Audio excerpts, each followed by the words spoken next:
good. That's what I want. You know, I'm going to be supreme Mhm. leader one day. So, I mean, hopefully that's the goal. All right, what's up, ladies and gentlemen of YouTube? Silent Board back for another video. Yeah, it's been a good while, but look, we have Rob here today to talk about, you know, the stuff that's been going on in the States as of late. Rob, if you want to introduce yourself to my subscribers. hello everybody. My name is Rob Orob. I have a TikTok account and a YouTube channel where I do political commentary. And yeah, I'm really looking forward to this conversation on the state of politics in the world right now with everything that's going on. And yeah, I just want to thank Stephen for bringing me on again. Not about it at all, man. I will have your YouTube linked down below in the description. So yeah, so anybody who kind of watches this after fact can go over and check out your account. Yeah, you're actually doing really fucking well. I didn't know. Is your like channel like not like that old? Is it only kind of recent? No, I had that channel for years, so I had like maybe 800 subscribers from over the Okay, yeah. years. I was just gonna say because like you hit 1,000 like really fucking quickly. If that was the case, like because yeah. Yeah, well, still, like, I was so happy with, like, 200 subscribers within a couple of videos. I was like, Mm-hmm. wow, this is amazing. So, and then, like, one of my videos is on, like, 4K. I thought I'd be on 10 views every video. So, I'm really happy. Yeah. No, look, I mean, sometimes, man, the fucking algorithm just kind of works in your favor a little bit, you know. Yeah, there's like, there's a couple of videos of mine, yeah, that like kind of hit like, you know, a couple thousand, and it's like Jesus, you know. Yeah, it's just where the fuck did that come from? But yeah, no, look at it, it works. So yeah, I had seen that you had posted about like what happened with Charlie Kirk, and that's kind of like essentially just kind of why I reached out to you and why I kind of said, you know, like, oh sure, like we'll have like a chat, like or whatever. So yeah, like just kind of I didn't kind of delve like too kind of deeply into like exactly what you thought, and I purposely didn't um like reach out to like or like I like didn't watch in full the videos that you had done on it. So just so that I didn't come into the conversation with any sort of like bias or anything else like that. So yeah, just like if you want to just kind of say like exactly what you kind of thought or what your like immediate kind of reaction to everything that happened there. Well, my immediate reaction was I actually felt sick to my stomach to see what had happened. Uh-huh. And, you know, I actually didn't agree with Charlie on a lot of his points. I felt like Charlie wasn't radical enough. I didn't, support his support for Israel. But once I seen that happen, I was heartbroken, and I was, as a Catholic, I was praying that he would survive. But I seen the close up video, and I was like, I don't think Yeah, he's gonna man. make it. Yeah. So Yeah, no, look, I mean, like, just in that kind of spirit, like, to just kind of share my kind of, like, you know, like, immediate, reaction, um, I was fucking gaming online with the guys from work, um, and my girlfriend, texted me, and, like, it was, like, the, like, far away kind of version, of the video, and, like, then just, like, yeah, followed it up with just Charlie Kirk has been shot, and it was just, like, wait, like, what in the fuck? Like, Jesus.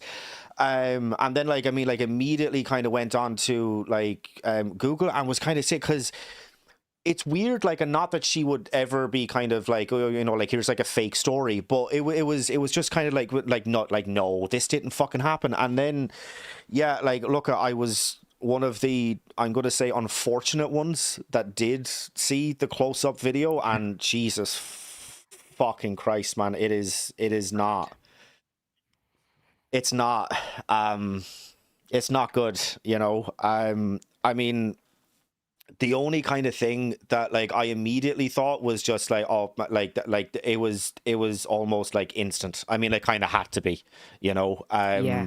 If you see like even what kind of he did like afterwards, it was you know it was just yeah. I mean, so like there's like maybe like a little bit of kind of like grace in that kind of scenario, but yeah.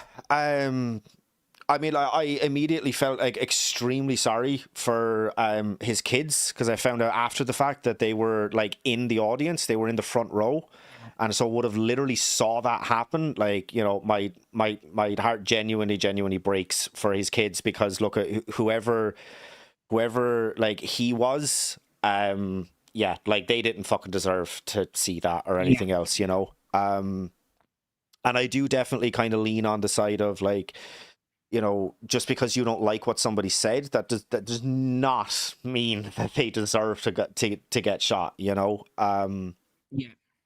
So yeah, I mean, like that was kind of it. I just personally, and why I was so kind of interested in having the conversation was I was just like, so personally just kind of what's the right word to kind of use? Disturbed, shall we say, by the kind of like whitewashing of his record and of the things that he kind of like did and said and stuff like that. And so that's kind of why I kind of reached out to you, because I thought that, you know, you would be kind of on, you know, the like opposite kind of side to me. Now, look, maybe you are, maybe you're not. We'll definitely figure that out over the course of the stream. But yeah, I mean, like, so would you like agree or would you disagree that his record has been kind of like, you know, is getting kind of like whitewashed and stuff like that? Um, I think I would disagree. Like, I see a lot of people using stuff out of context. Now, they might not still agree with the opinion, like the whole one about like, oh, he had no empathy, and I'm like, that's completely out of context. And they're saying, well, if he had no empathy, then I've no empathy for him. And then like the stuff he said about like blacks and civil rights, I would probably like agree with him on those points anyways. So like if people want to disagree with him, that's completely fine. But like I really do believe Charlie was a moderate center right who was quite liberal in his talking points. So I one of the first things I actually put on my Instagram was, if you thought his opinions were bad, wait till you hear mine. And one of the things that was running through my mind the day after was like, you know, I've been debating for a long time. That could have been me sitting there. You know what I mean? Mm-hmm. I think we all agree political violence bad. If that was a liberal spewing all of the ideologies that I'm against and they got shot, I think I would have the exact same reaction. I'd be Mm-hmm. heartbroken and it would be wrong. Um, but with the whitewash of his record, I just feel like a lot of people are taking things out of context, using it to justify their celebrations. And now they're like, it's nearly like it's 2016 but in reverse. And you know, during the political correct era, and it's nearly like a lot of leftists I see, anyways, on X want to be the victim of persecution now, because it was, well, I don't know if you agree, but I believe it was a leftist who shot him, a radical leftist, and you know, people want to be the way the right were during 2016. You know.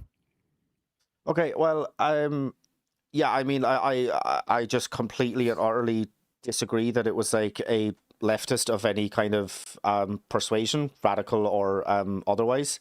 Yeah, just completely and utterly don't agree with that, like, at all.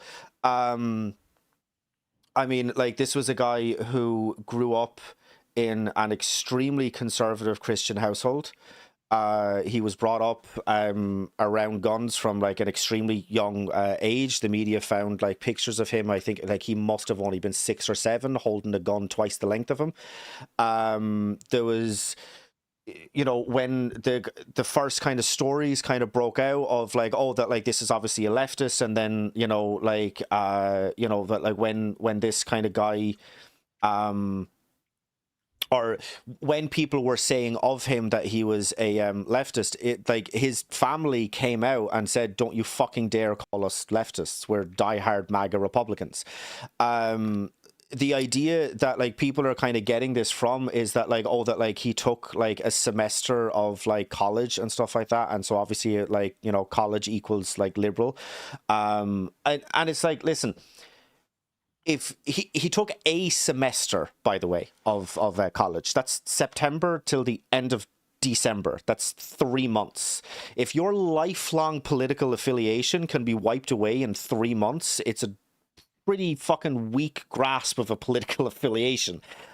This shit takes fucking years to undo. I'm still growing, and I'm still like evolving in my kind of thoughts and ideas and stuff like that on politics. So, and like I'm fucking 30, years old now. So like it's like, yeah, and look, I didn't grow up in that kind of like very kind of like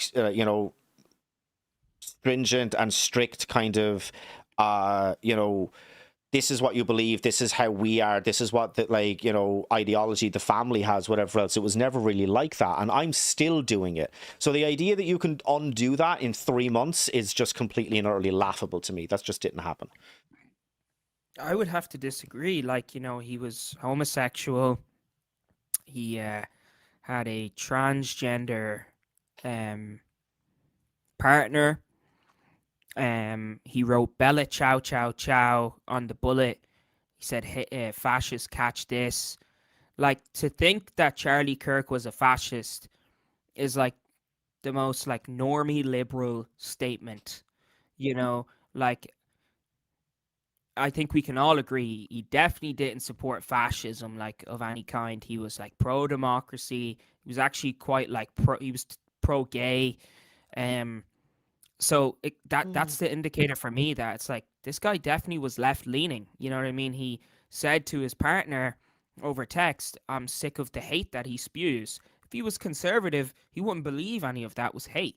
So unless this is like a psyop where, he's a puppet for somebody else and it was to instigate a war between the left and the right, okay, well then I guess we're all wrong. But from the evidence that's being presented, he definitely was left leaning. I understand he grew up in a Mormon household, but like from people that went to school with him, they're saying he was a Reddit kid, he was chronically online, and that his family actually were having like disputes with him at the dinner table because he was disagreeing with their talking points, like their conservative talking points, because he was spewing like leftist ideology. So I just don't see where there's evidence that he was a conservative. It doesn't make any sense for a conservative to shoot Charlie Kirk because he was spewing hate about trans ideology. So it doesn't make sense, and he was dating a transgender person. Well, okay, so I don't know many far right fascists that date transgender people. You know what I mean? Yeah. Okay. So there's a couple of things. I don't think that Charlie was a fascist. Okay, that's just like first off. I don't think I think that like those sorts of words, they just kind of get like tossed around like way too fucking easily, right? So but like also, I mean, like. Okay, there's really kind of a couple of things, and I'm trying to kind of like keep them in the front of my head so I don't kind of lose them. The governor of Utah kind of came out and said that that like he was dating the trans person. The only thing that we know is that they were living together, but like also like you dorm with people when you're in college, right? So like he called him my love though over text. Yeah. Look, I don't know. I like. I don't know. Yeah, I don't know, man. Look, like, also the kind of thing about like, that like if he was dating a trans person, that means that he had to have been kind of left leaning and kind of almost disqualifies him from being right leaning. Like, man, like what about fucking bullets though? Grindr has had like fucking hotspots at like RNC conventions, right? I agree with that. Yeah. So like, and like, also, I mean, like, wasn't fucking Nick Fuentes dating like a fucking furry for like a hot minute? Like, we need to kind of, and listen, Nick Fuentes was way fucking more right leaning than Charlie Kirk was. So like, we're talking like seriously. I mean, like Nick Fuentes, even though these terms shouldn't be used lightly, Nick Fuentes is an actual fucking neo-Nazi. Okay, the guy is a fucking lunatic. He's insane. I don't know who that is. Oh my God. I gotta be optical right now. I don't know who that is. Okay, okay. You can Google him later. But listen, look, I mean, God, it's just, yeah, like this kind of notion that like simply because you're like dating somebody who is like, you know, or that like you're like in a same-sex relationship, or you're dating someone who is trans, that means that you're like not left-leaning is, yeah, I mean, like that's just not the case, unfortunately. I get where you're coming from, right?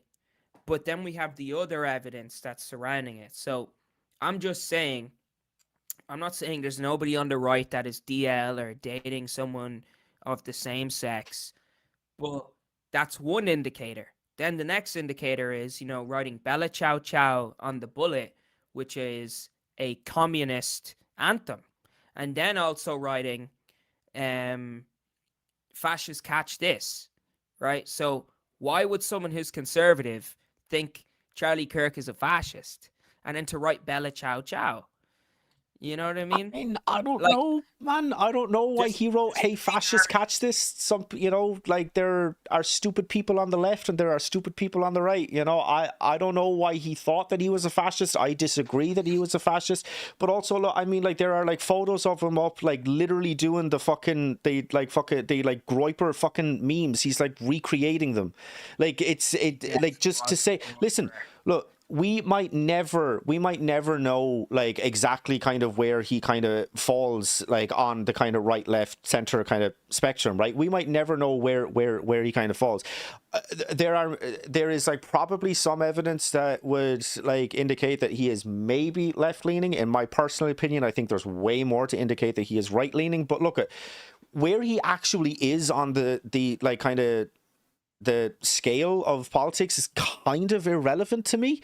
The main thing that I kind of wanted to kind of bring up and wanted to kind of talk about is that like, and I'm really, really kind of sorry to kind of put it in these in this kind of like harsh kind of visual ways, but it does kind of have to be said. Before Charlie Kirk's body hit the ground, people were saying that this was a left-leaning guy. People were saying that like, oh, that like it was a like radical leftist, it was a trans person, it was, you know, a like gay guy. And then when it came out that like no, he was a like straight white Christian like male, it's like, oh, Straight. the whole fucking thing just kind of collapsed around. Well, I mean, if you date trans women, then um you're like you're not straight. Well, Do you know what actually, I mean? like, his partner was only transitioning. So we don't know if they had a previous dating history. Obviously, in my opinion, as a Catholic, I would still say it's homosexuality, but I understand what you're saying. But, you know, I understand that people did run to conclusions straight away, but I still think it shows what a lot of the radical left really think. Because there's like, so we can actually put Tyler Robinson to the side and look at what way a lot of radical leftists are, reacting to this. They're celebrating, they're Which I justifying don't his agree with. murder. Yeah, and I think that's more of the point that I was trying to make in my videos is that I'm talking actually about those leftists that are celebrating. So I was saying if they think Charlie Kirk is a fascist, which people are commenting, and that it was okay for him to catch a bullet, if I was sitting there, they would have said the same thing, And me and you, we disagree with each other, but we Hmm. would never incite violence against each other. So what I'm No. saying is, it really has pulled back the curtain on the radical left, and they have positions in society. Like even with my own eyes, I see these people day to day. I could work with them. I could be in the gym with them, and they have positions where they influence people. And obviously, I disagree with their positions. And if they're celebrating someone's death and then they're a teacher or a nurse or a doctor, I'm not going to trust them to take care of me or my children or my family because they have these type of morals that it's okay to murder someone that they disagree with. Do you get what I'm trying to say? Yeah, So, yeah, and, yeah. No, no, and then no. I spoke Absolutely. about in my video. I spoke about in my video that a lot of these people are quite nihilist, right? You know, they they there's no meaning to life. They're quite heartless. They're quite godless. Well, obviously they're godless. They don't believe in God. A lot of them, So I think that's why it helps them in their justification of like inciting violence against people. And if one point I also made is that if they think it's okay, I know we'll disagree on this, but if they think it's okay to murder unborn babies, it's not going to stop at you and your family, in my opinion, with the radical left. I'm not saying it's all leftist, though, of course. But yeah. Um, yeah, no, okay. So I mean, like, I'm gonna kind of hard disagree there. Obviously, that's a huge leap. That I mean, like, simply just because you're pro-choice, and that means that like you're okay with kind of somebody else just like dying in the streets, right? And listen, I mean, like, me and you have talked enough about, abortion just as like a topic to know that, like, I mean, like, that that's not my position, right? And where I kind of come from with that and stuff like that. But look, yeah, I just think that, like, since this has happened, the how to phrase it, not the fallout, because that's not the right word. Oh, just like what has kind of happened, like it just kind of, it feels like since this has happened, it's like the right in America has been like hoping and looking for something to like go to fucking war about. It's like they were like instantly. I mean, like, it was like, what was it, like 20 minutes after it happened? I think it was Jesse Waters that was out on Fox News that was like, yeah, no, like, this, like, literally saying this means war. Like, dude, how fucking ready are, like, I know that you have your guns and that you love your guns and you're always ready to take up arms against it. It's usually the government, but like, take up arms against other, like, how fucking ready are you to like jump into it? Like, it was really weird. And then like, look, and my God, I mean, like, we could, like, look, we can talk about like Charlie Kirk's like record and stuff like that and the things that he said and like why I disagreed with like 99.999%. There's probably one or two things that I did somewhat agree with, but like 99.999% of things that I just completely and utterly disagreed with. I'm not celebrating his death. I'm not happy that he's dead, but I mean, I'm not exactly heartbroken about it either. I didn't know him personally, obviously. So like, I mean, like, I just kind of find it a little bit like weird that people are like, who had never known him, had never met him or anything else, were like so kind of just like, like, oh my God, I'm completely and utterly heartbroken. There was like people posting videos that had never met him that were like crying about it. And I'm like, dude, like, I don't know. Look, maybe that's just my autistic, just not understanding of like, like what that's kind of like. But like, to me, it's just like, you can be like, you can be sad about it and you can react in like an appropriate way and stuff like that. And you can be obviously like, sorry, and you can feel sorry for the fact that that like his kids had to watch that, but like, I don't know, I'm not like, yeah, I'm not sad about it. Like, again, I'm not happy about it, I'm not celebrating it, but like, I'm not distraught either. I was actually like nearly brought to tears, actually. And for a couple of days, I was quite down. Um, I understand I never met him, but if it wasn't for Charlie Kirk, I wouldn't have actually started doing conservative political commentary, and that's what really hit me. And obviously, his beautiful wife and his two children being left behind, and that he was so young, that really broke my heart. But what really Mm-hmm. hit me was the fact that he was like an inspiration for me. The fact that he would do open dialogue and debate. And when I seen the Jubilee video, I was like, wow. And the way he was able to, debate these people. And then I started like really getting into my TikTok live debates on conservative politics. So that's why it kind of felt personal to me. Mm-hmm. And I felt like such a weirdo. I was like, I don't even know this guy. But then someone said something in a group chat I'm in. They said it felt like some I can't remember exactly what they said, but it was like they lost a friend. And I was like, it kind of actually felt like that. I used to think stuff like that was cringe when people would say that, but I genuinely actually related with it. You can like think it's cringe or something. I get that, but No, It no. I really mean, did feel I don't think that it's like, cringe. I don't think that it's like cringe. And look, like there are going to be kind of YouTubers. Sorry, I didn't necessarily mean to kind of cut you off there.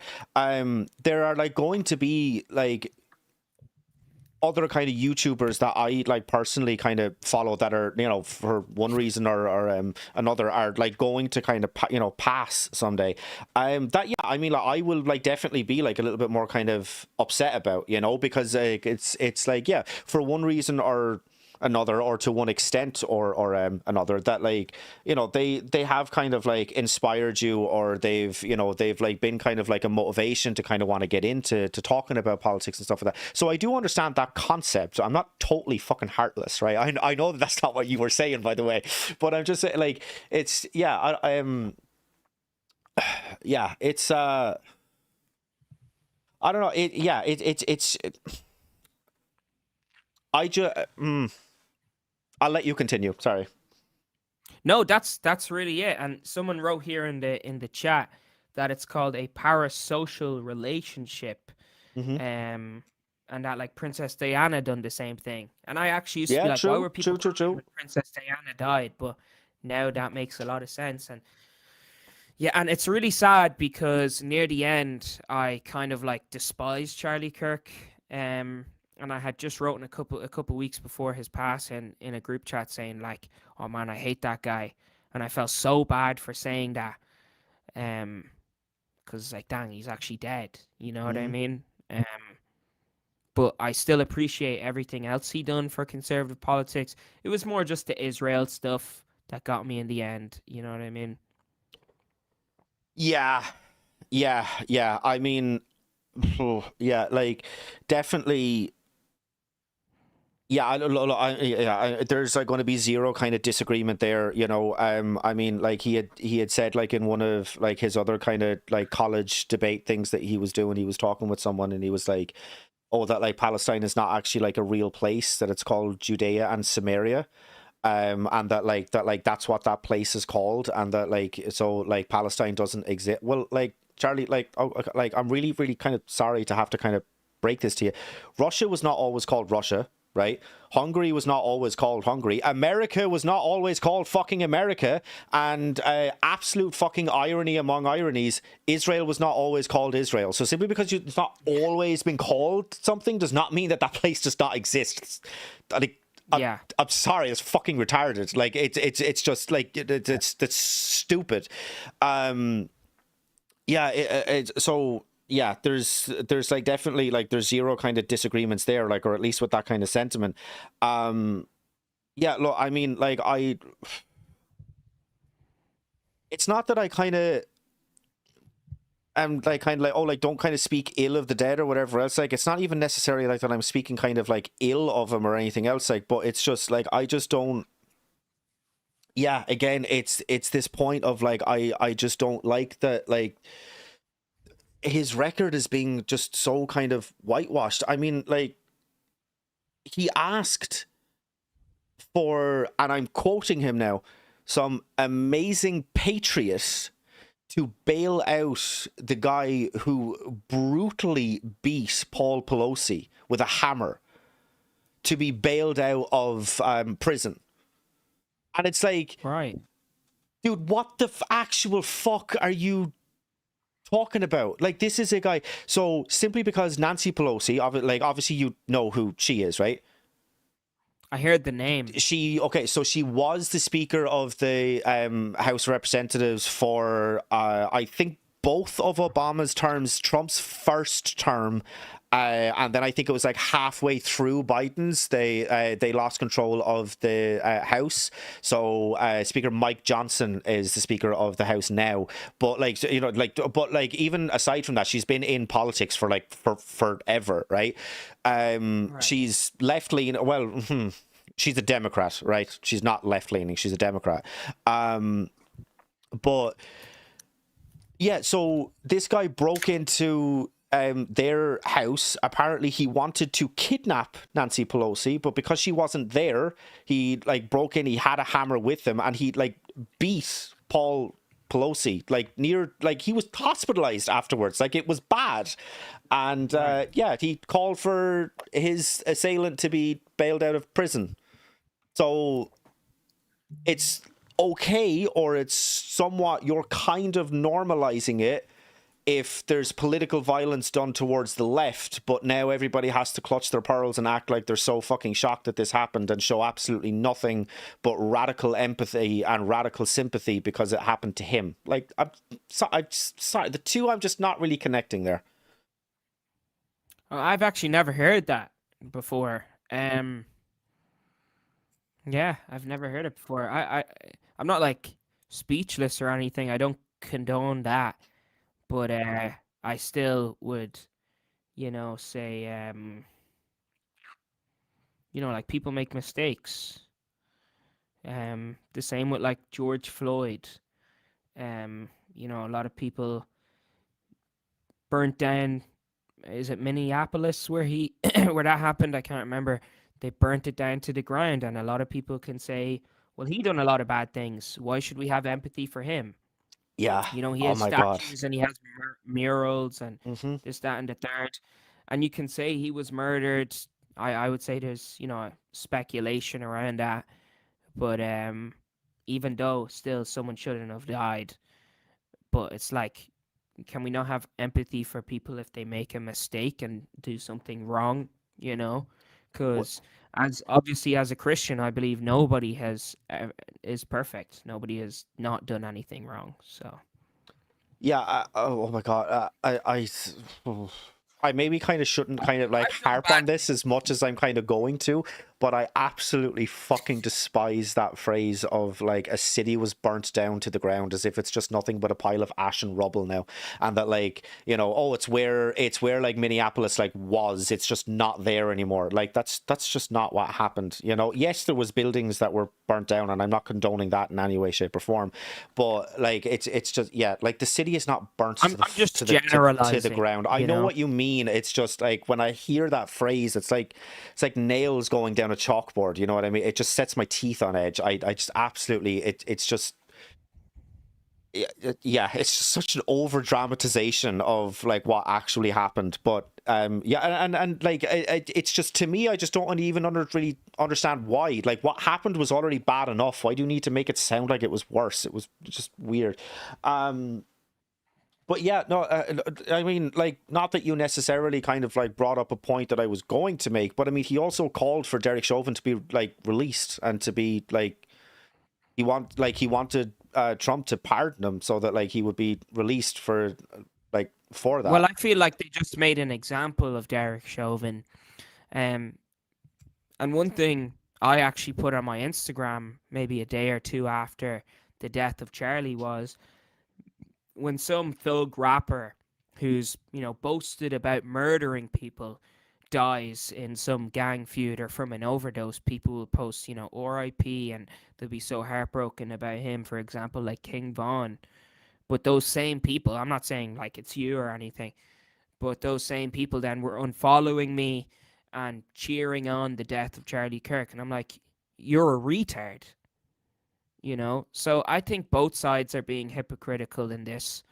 Um, yeah, I think there is hypocrisy. I think we should have compassion for all people that die, Hmm.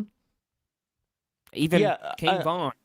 You know. and look, I mean, like, look, there has been kind of like like an awful lot of like different kind of reactions, like to like since this has kind of happened and stuff like that, and like look at where I kind of personally would kind of say that like look at like that like a lot of the kind of reaction of like people kind of celebrating it and stuff like that like has been kind of from like what I would call just like bot accounts. Like, they're obviously not bots, they're real people, I get that, I'm not, but like it's just kind of it's almost like the worst possible version of like clout chasing, that they're doing this just so that people will kind of react and they will engage with the video, and therefore their TikTok is going to blow up and they're going to get like hundreds of thousands of new fucking followers and everything else like that, right?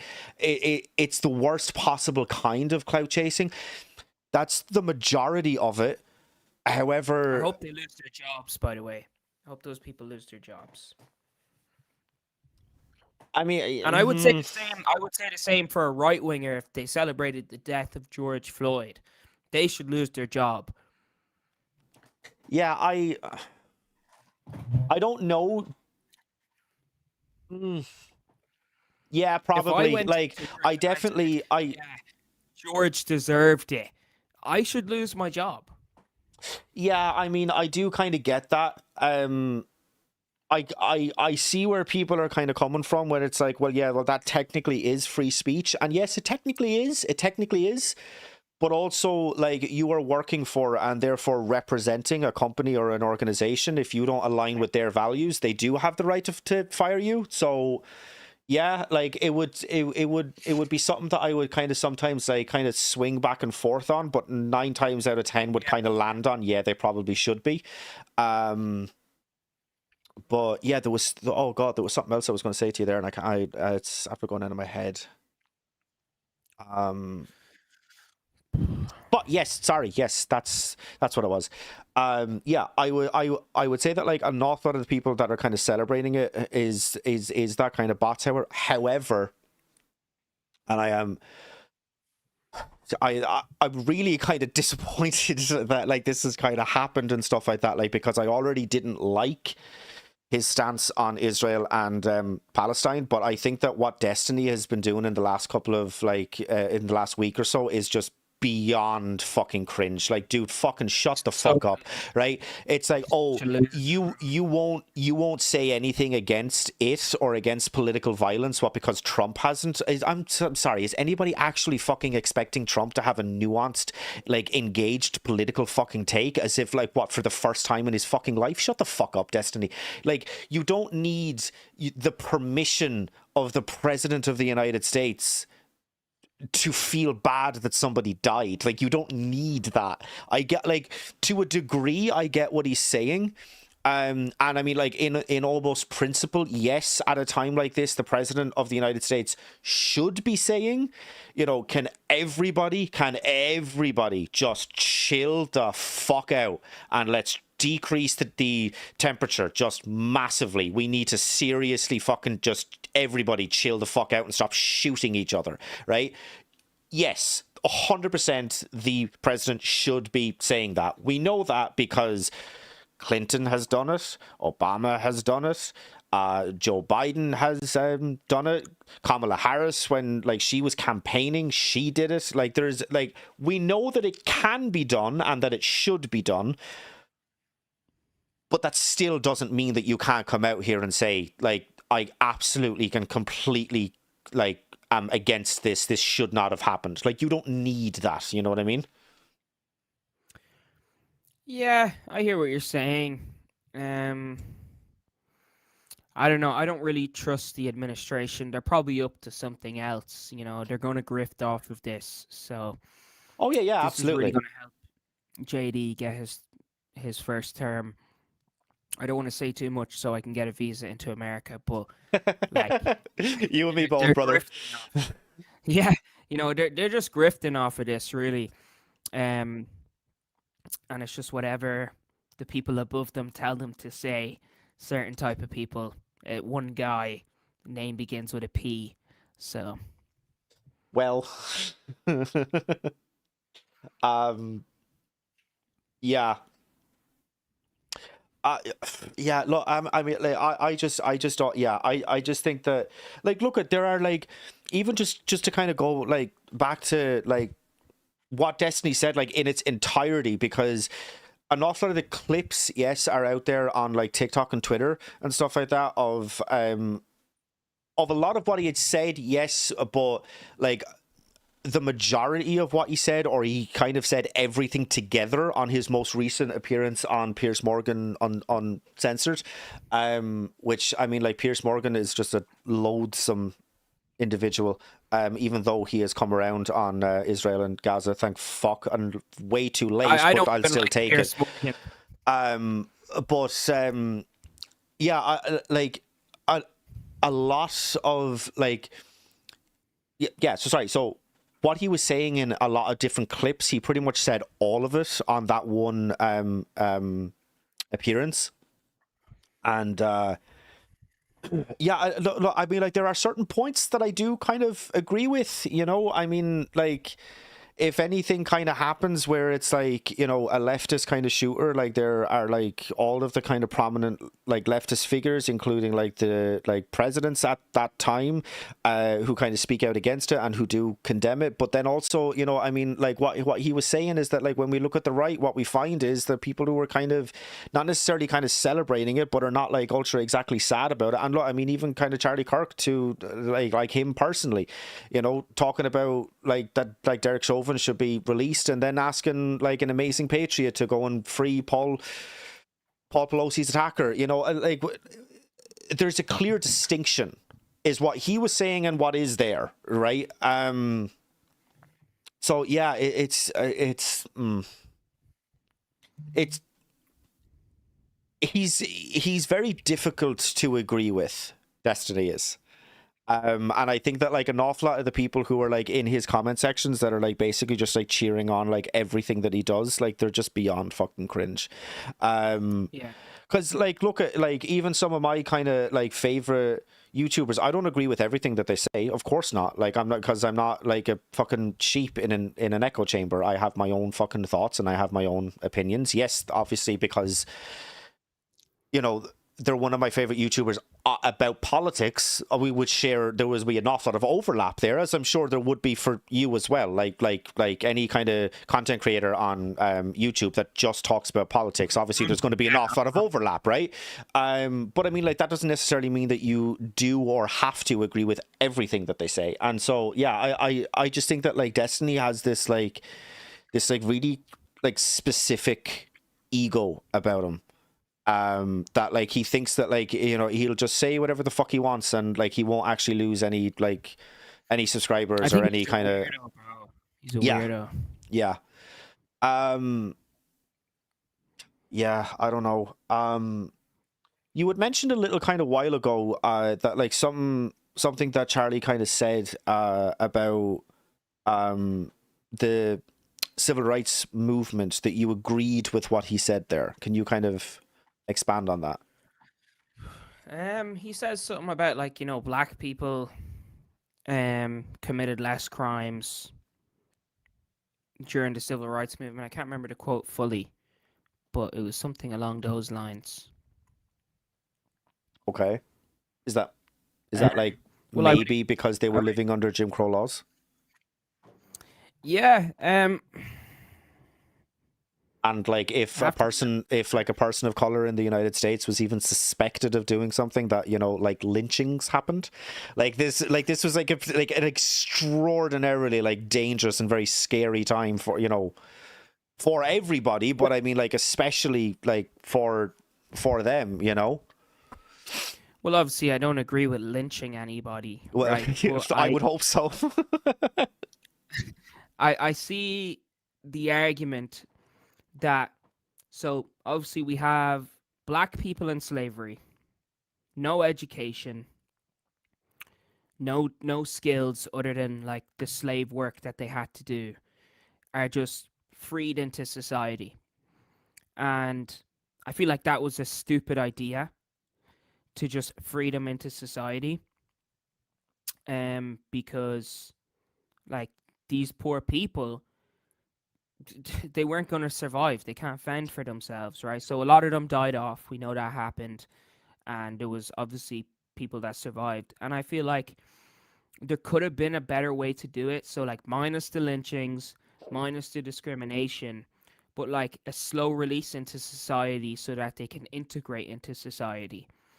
To, you know, I think that's what has led to a lot of issues amongst African Americans, is they were kind of like just thrown into society. They're put into these ghettos, and it's like this never-ending cycle of like a degenerate population amongst African Americans. You know, African Americans get money, they move straight into a white neighborhood, they integrate into white society.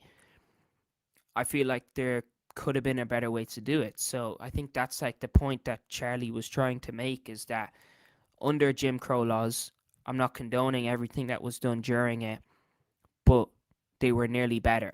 And Jesse Lee Peterson would agree. Someone who lived under Jim Crow laws, he says it was better. I don't agree with everything he has to say. He's pretty crazy, but Yeah, um, that's one way of putting it. I feel like I feel like there was like a much better way to integrate people who were literally treated like slaves into society. I think there's like this still like nearly like a generational thing left within them that they still haven't integrated. So Um, oh, yeah, look, I mean, like there's certain points on that I'm going to touch on. I like have made it a point since like the induction of my channel that I like strictly do not talk about stuff that I don't like know about like 100%, just because I yeah, don't want to kind of come across as like ignorant or anything else. Look, I mean, like there is a lot, and I mean a fucking lot of like socioeconomic reasons for why kind of African Americans like from the point of slavery even up to like now are in the situation that they're in now. Yeah, I mean, like, kind of like moving out of like the like areas as soon as they get money into more kind of like predominantly white neighborhoods. Like, look, again, I'm sure there's like a deeper kind of socioeconomic reason for that. I am not a sociologist. Yes, it was a semester that I had to do as part of my degree, but I am not a sociologist. So like, yeah, look, I mean, like there are an awful lot more kind of like well versed and more educated people than like I am on these sorts of topics that'll give you an answer for that. I just kind of can't.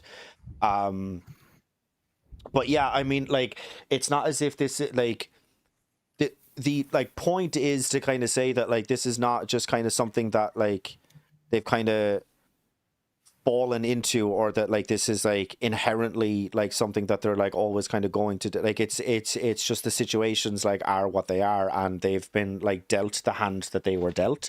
When when slavery ended, what was it, like something that they were like promised, was it like 10 acres of land and a mule or something like that, and that just hasn't fucking yeah, happened. That has never happened. Hence the kind of call for oh shit, what's the term on it? reparations. Reparations, that's it. Yeah. Hence the kind of call for that. And like, look, I mean, to a degree, I can see where they're coming from.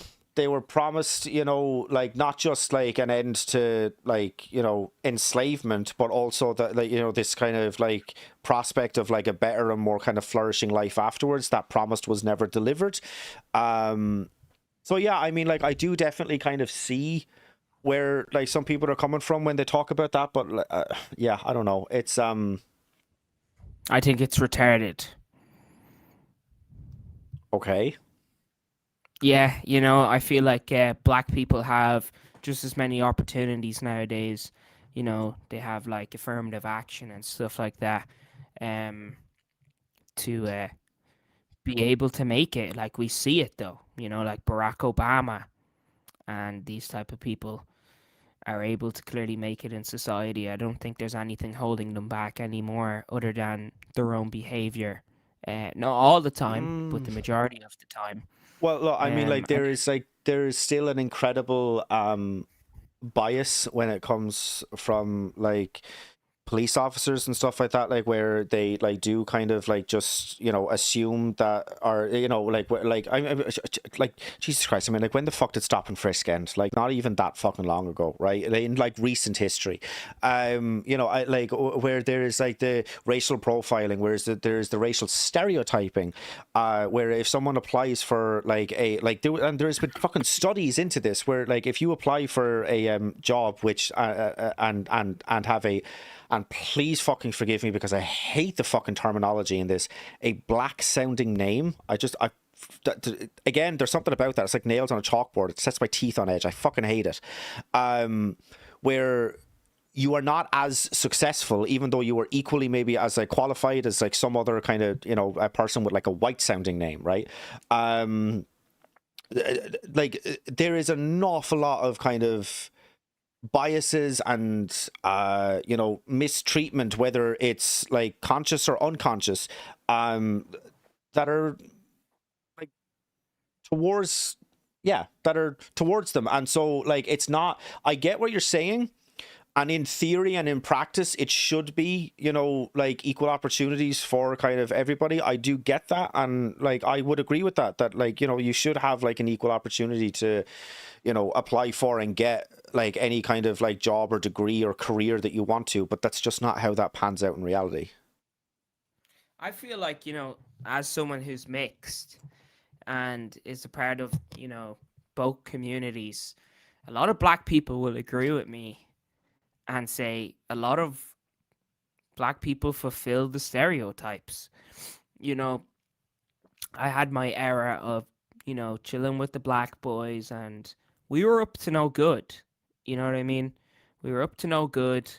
And when guards would come by and we're afraid to get stopped, we always, like, we had stuff on us.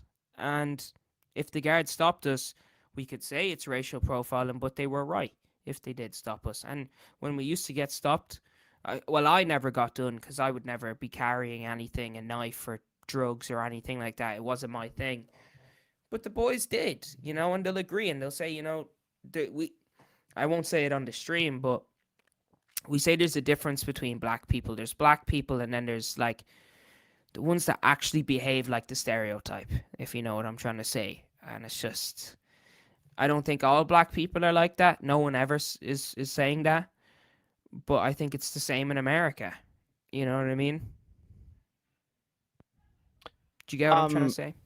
yeah, and I mean, like, obviously, like, stereotypes, like, don't, like, fucking, like, come out of absolutely, like, nowhere. Stereotypes are stereotypes for a reason. Some of them are accurate, some of them are inaccurate, some of them are just downright fucking ignorant.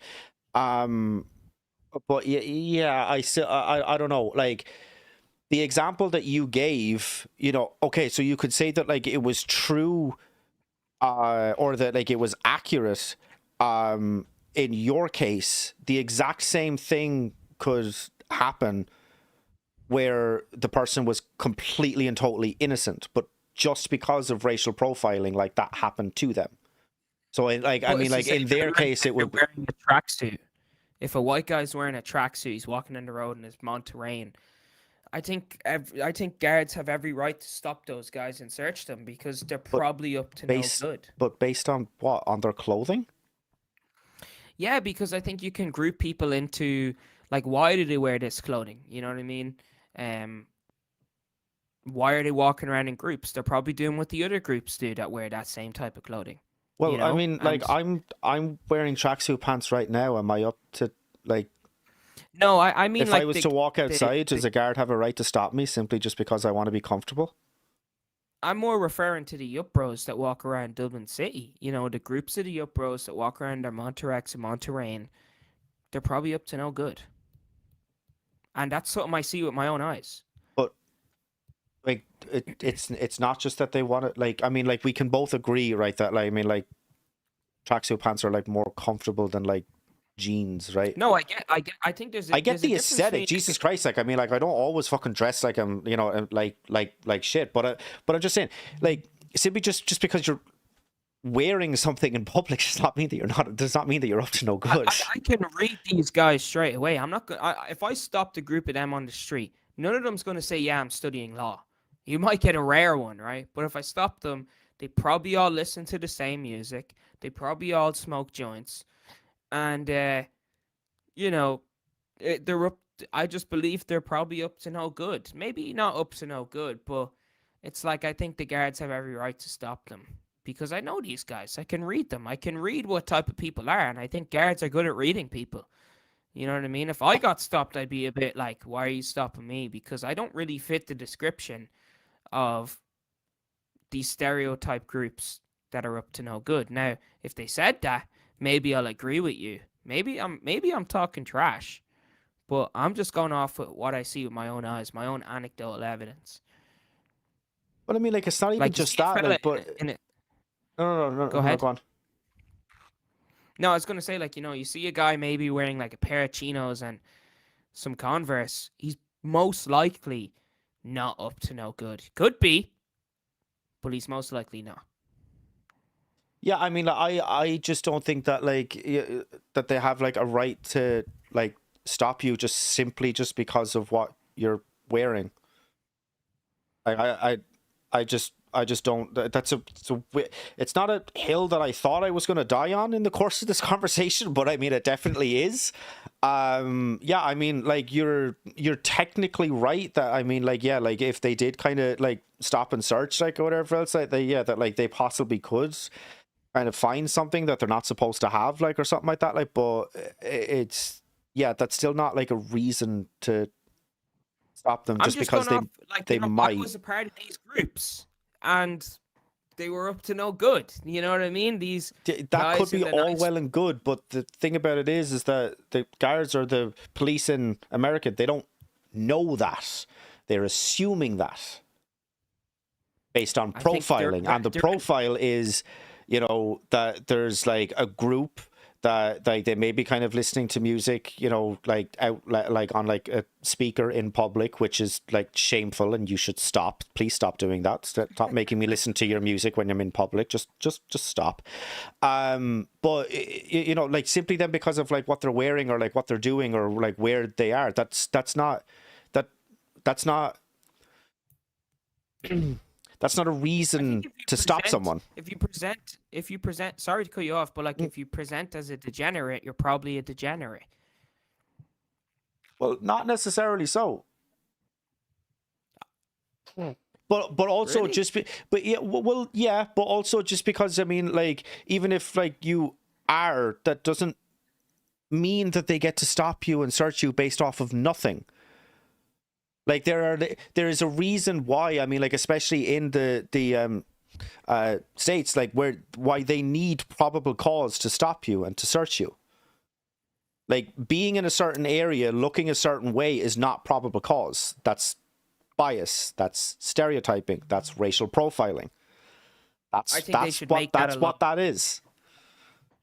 I think, feds are investigators and they should make it a law that if you look fishy, they can stop you. I think they should make that a Well, law. they already did. It was called stop and frisk. It was why it was ended. They should bring it back. Oh man, that's a weird hill to die on. But I yeah. think I really do. And I'm actually saying someone like I'm kind of like what's the word? Like self-admitting. They should have stopped me back in the day because I was probably up to no good. Me and my friends. They should have went to jail, actually. Yeah. I mean, like, look, I whatever about kind of like carrying knives and stuff like that. Like, I mean, like, look at like, especially kind of like if you're talking about kind of like back in the day, like and stuff like that. Like, you know, if you stop someone and like fucking like if they have like, you know, a bit of weed on them or something like that, right, because they want to smoke a joint after they're finished with their homework, I'm sorry, you're just you're just scum. Like, I'm sorry, like, just why just because somebody wants to fucking smoke a joint after they're finished with their homework, dude, shut the fuck up, just let them do it. Jesus Christ, like, I've been with lads smoking a joint and the guards will just say, here, throw it away. Like, I've actually seen guards like yeah, who are a lot of the time, but like I've also seen when guys get stopped with big, massive bags of weed. Do you get what I'm trying to say? Like ready for distribution.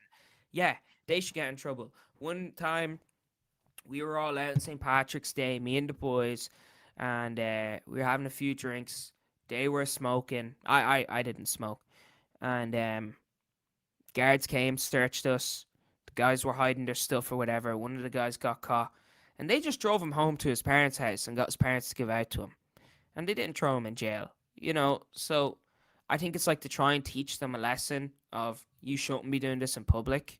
Obviously it's against the law, right? And I think that's fair what they done. You know what I mean? Like they were quite lenient. But I also know the guys that would be driving around with big, massive boxes of weed, whatever they call it, a bar, or I don't know what they call it, in their car. So I think they should have been pulled over and thrown into jail.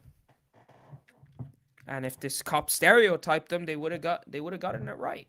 yeah, yeah. No, I mean, like, I'm for legalizing weed, so I mean, like, we're not going to have any sort of like agreement there, like at Yeah. all in any way, shape, or form.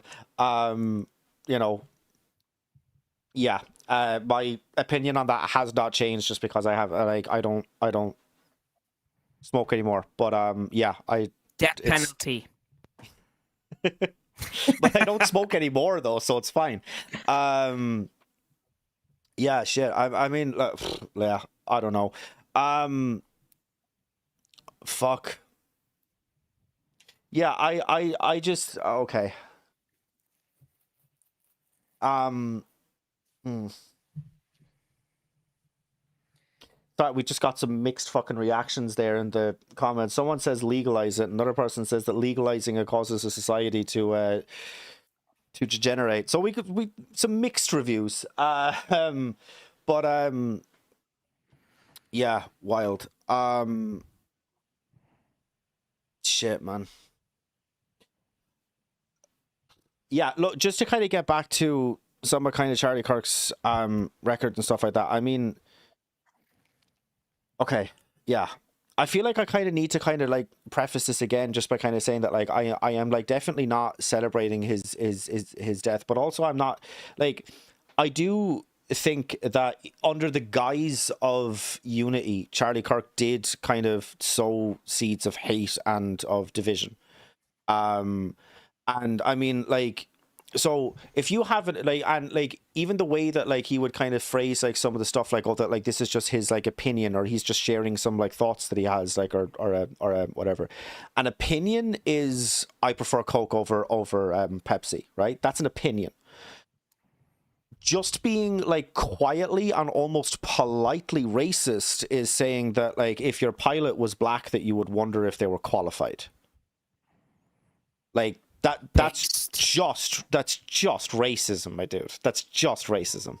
It's like straight up, unapologetically. It's just racist. Like I don't know how Charlie Kirk thinks the DEI works, but that's not it. Like that's not it. That's not how fucking DEI works.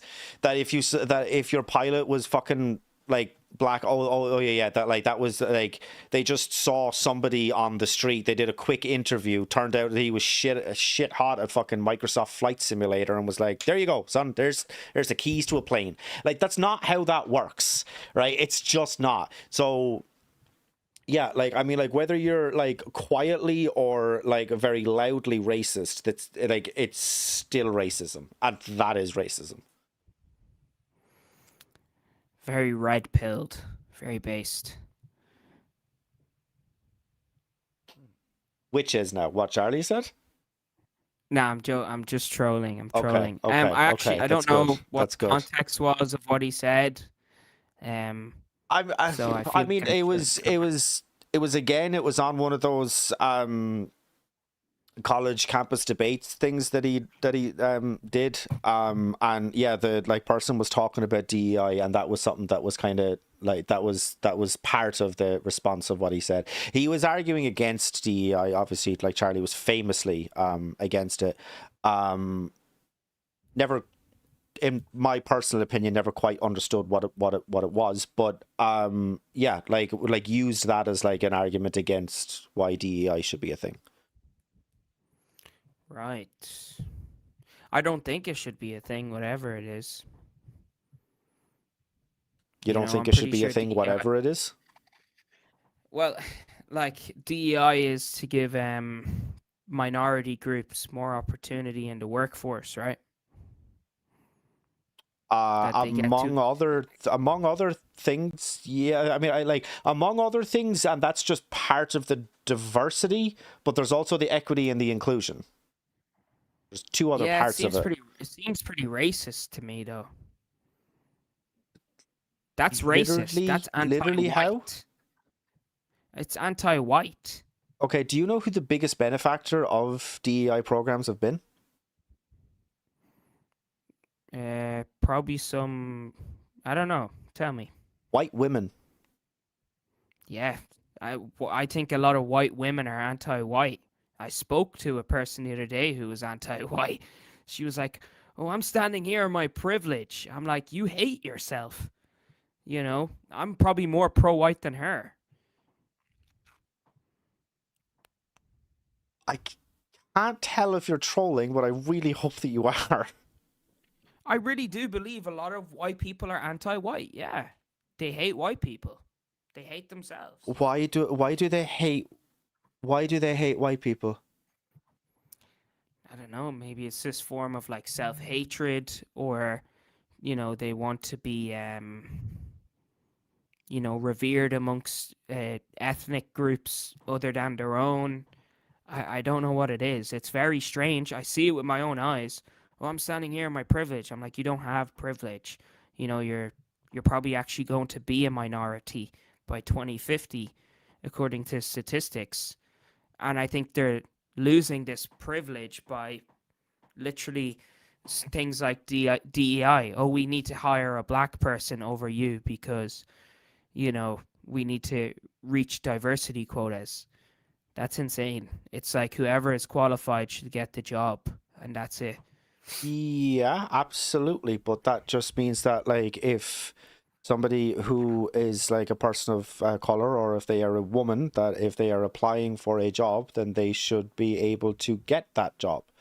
Whereas, like, I mean, like, this is like, so, like, do you agree that there has been like racial bias when it comes to like the hiring process, like like as something that has been like extremely well like studied and documented for a very long time? Something I really haven't looked into, so I probably shouldn't comment on it. Okay. Um, but yeah, I mean, like, that would just like, it would literally just be something to kind of like to combat that. It's to make it more fair for absolutely everybody. And I Right. mean, like, if you, but I mean, like, I would also argue, right, that like, okay, so two like straight white men, right? We're talking about straight white men here, okay? Based. One of them was, kind of raised and brought up in like an extremely kind of like wealthy household. They never kind of like worried about bills, blah blah blah blah blah. The whole kind of story. Another person was brought up in a household where like money and bills were always a struggle. If those two people somehow managed to get to the same level of like degree, right? They like scored the exact same in their final degree, right? Their final thesis got them the like exact mirror image, 1-to-1 exact replica of their degree. If they're both applying to the same job, who do you think should get it? Hmm. Who do I think? The person that lives closer to the business. Okay, but why would travel be an issue? That's okay. They won't be late Say for they work. both live like equal distance, like exactly equal distance. Um, it's a tough one. Cause You see, I because don't I know. would argue that the person I feel like who, it's you see, because I would argue that the person who was like brought up where like money was always an issue and bills were always an issue, that they should get it. Because they had to work infinitely fucking harder to get to the stage of life that they are at, versus somebody who, like, all of those sorts of things were so much fucking easier for them and were so much more easily accessible for them. That shows that, like, even though, yeah, that you were in like not the greatest fucking example to start off with, that you still somehow managed to overcome all that and get to this point in your life. You want to talk about a fucking hard worker? Jesus fucking Christ, is that person a hard worker? well. What if the hard worker guy who struggled with bills was white and the other guy was black? Well, yeah, so they are two straight white Christian men. Oh, Oh, I thought Sorry, one of them was black. Christian wasn't actually necessary. Just straight white men. Oh, I thought one of them was black. No, no, no. Two of them, Right. two of them straight white Right. men. Okay. Okay. Um. Still a tough one. Will I go with the guy who kind of had it easy handed to him? I'm gonna go with the guy who had it easier. I Why? feel like they're more reliable. So, like for my own example, I feel like I was someone who came from the struggle background, and I feel like I'm just not as reliable. I did have to work hard and stuff like that, but But I I mean, do like, feel like you're talking about someone who, like, yeah, like Oh my god, I don't know. I see. It's maybe I like just think there's that gonna this be should like a be chip on like their shoulder as well, like that they're entitled. Like I deserve this because I worked really hard, and I not came from a necessarily, hard but I mean, like, background. if you're even kind of talking about, like all the kind of stuff about like the kind of like the groups that you used to hang around with and stuff like that, like you're even kind of talking about that. I mean, like, obviously, this person, if they've gotten to that kind of level of like degree and stuff like that in their life, then even though, yeah, that shit was like ultimately like probably more tempting and more like easily accessible and more easily there and stuff like that, they still chose not to go with that and to still to prioritize like study and to education and to all of this sort of stuff. So I mean, like yeah, like you want to talk about like willpower, you want to talk about work ethic, you want to talk about all of this sort of stuff, man. I'm sorry, like it's just, to me, it's a no-brainer. I feel like people have it handed That's them not can even just work. necessarily to shit on the person that had it handed to them. They can go and fucking apply to some different fucking job, and maybe you'll even do a better job. Maybe you'll prove me completely and utterly wrong. But it's just like when that's the only bit of information that you have, that like that like they are like both on paper completely and utterly equal. But then when you look at the backgrounds and what they have had to overcome and what they have had to fight against and all of the prejudices and the stereotypes and the everything else, and what like wider society would already like fucking like assume that they are guilty of, even though that they're not. That's fucking tough, man. Yeah, I guess it's like there's no issue whichever one the employer picks. I think it's fine. I don't really think there's an issue. Um, Look, all of that was like a very kind of like long-winded way of kind of saying that like that would be like, albeit probably like a strange and a rare one, an example of DEI. And also, it would be kind of like that, like if a certain place or company or business or whatever it was like hiring, that they would like make a concerted effort to kind of like pump that like that job opening into kind of like less advantaged like neighborhoods and of like places in the the like state or the county or wherever, that like it just opens it up to as many people as possible so that you get a wider pool with which to grab a like an employee from. And I just don't see anything wrong with that. hmm. It's quite Yeah, I literally guess just like allowing opportunities to as many people as possible, and like I can't argue against that. yeah, I guess I hear it in a way, but I feel like that's not how it actually went. So, yo, can I just ask a quick question? Would I Hmm. be able to quickly just run for a bathroom break? Yeah, absolutely, sure. Okay, thank you so Yeah, I think much. I might actually just fucking take one myself and we'll just have dead air for a little while.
Oh god, okay, so let's kind of talk about some, have a look at some of the live chat.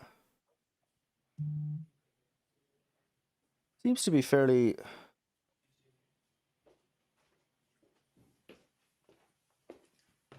Rob Duffy has been talking an awful lot in chat.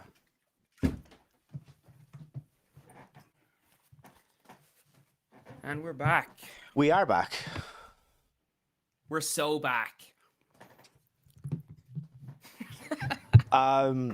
Yeah, I mean, like, I guess I'll like maybe just kind of open up to like, is there, um, ju- because we did kinda get off. I know that Charlie Kirk obviously talked against like DEI, right? And so it was like, it was related. But I mean, like, is there like anything that you kind of wanted to like ask me about specifically this whole kind of situation? I feel like we kind of already spoke a lot about a lot of the stuff that I was thinking of. You know, like we spoke about the people celebrating. You disagreed with that. Obviously, we disagreed. We actually both disagree with some of his points.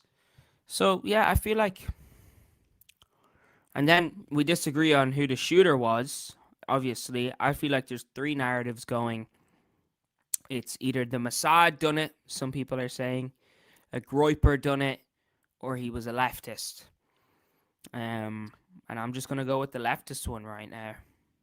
Yeah, I mean, like, I'm gonna withhold like categorically kind of saying that like he was left or right or anything else like that. Just kind of like until we know like 100% of like all of the information and stuff like that. And like look at I mean like we'll see what comes out in the trial and that sort of stuff.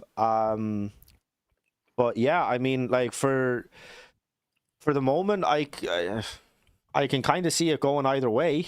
um I can see it coming out that like that like he was actually a leftist. I can see it coming out that that he was like a groiper or all this sort of stuff. I don't know is the honest answer, but yeah, I Groiper's mean like look crazy. at like irregardless, I mean like I like obviously condemn what happened, you know. Yeah, By the way, Destiny, that's how it's done. But based. yeah, like it's I don't know. I just kind of thought that like yeah, that there might have been something kind of like like some other kind of point that you wanted to bring up or something. Yeah, no, that's really it. And I just hope nothing like this happens again. Um, because I feel like it can also fuel more people to think they can do it. Because when you cheer people like this on, they're viewed as a martyr. And yourself. Mm-hmm. You're deep on the internet stuff as well as I am. People like Elliot Rodger are given a sainthood, and they inspire other shootings, and like school shooters and all this type of thing. Like Mm-hmm. they're fetishized. So I feel like if they do that with Tyler Robinson, it's going to be the same thing. It's the same with the white supremacist shooters. It's the same with the school shooters. Now we're going to have killing political commentator shooters. We could. I'm not saying we are going to. Sorry, Yeah. but we could if we allowed a celebration. And I don't know if you agree. Yeah, no, I mean, yeah, I do. I do completely, I mean, like it was a thing fucking and 10, 15 years ago, like the FBI like and sociologists and psychologists and stuff like that like were pleading with the media like not to release like the photo of the shooter like and kind of talk about like this is who the shooter was and stuff like that because it in a way kind of glorifies it. It's literally saying here are your 15 minutes of fame. Everybody for at least a little while knows who you are, knows what your name is, everything else like that. And so it appeals to these sort of like loners that don't have anyone in their fucking lives and that are yeah, so like yeah, I mean like it like that's like literally it's just what it does. It gives them a way of having everybody talk about them, everybody know who they are, etc, etc, etc. And like yeah, so like no, I completely and utterly agree with what you're saying there. um yeah, I mean I obviously hope that it doesn't fucking like continue and that it doesn't kind of happen again, like especially with like yeah, just with like I don't know, man, someone who's literally who's just commenting on politics. I mean like whether you like him or don't like him, I mean like it's just there are so much kind of just like better ways of doing this than like doing a shooting. um Yeah, 100%. Beat them in a debate. yeah, yeah, exactly, yeah, but yeah, Yeah, I feel like if you can actually beat someone in a debate, it will really sway people's um opinions. So that's how I developed my opinions. I always seen these guys smoking people in debates, and I would go and do my own research, and I'm like, well, I believe that's objectively true. So, if people actually went up and smoked Charlie, because a lot of them were just, they were trash at debating. But people like Dean and Parker, mm-hmm. um, they give him a run for his money. I still think they're wrong because I've done my own research, but that's what we need. People like that in the Yeah, sphere. mm-hmm. So yeah, Absolutely, yeah. And look, I mean, like, even like I was maybe going to kind of bring it up, but look, I mean, you did. I mean, like, even their reactions to the news was like almost like exactly what you'd kind of want, you know? yeah, Um, yeah, yeah, I mean, like, Dean on a live of literally 250,000 people, fucking like bawled his eyes out. Because yeah. and yeah, I mean, and Parker was there. Apparently, he was like up next to debate him. He was Yeah, only he was about 20 feet 40 away feet from him. away. Yeah, Yeah, yeah, yeah, yeah. So no, I mean, like, yeah, I completely, understand and see where their kind of reaction and response kind of came from. I mean, like, this is not just a person that they both like previously debated, but then obviously, when you're kind of dealt with the details of the story, I mean, it's definitely, it's not hard to empathize.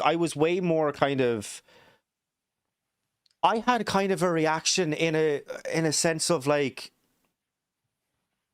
my not like immediate reaction, but kind of like an hour later was just kind of like, holy fucking shit, man. Like, he was 30, he was 31.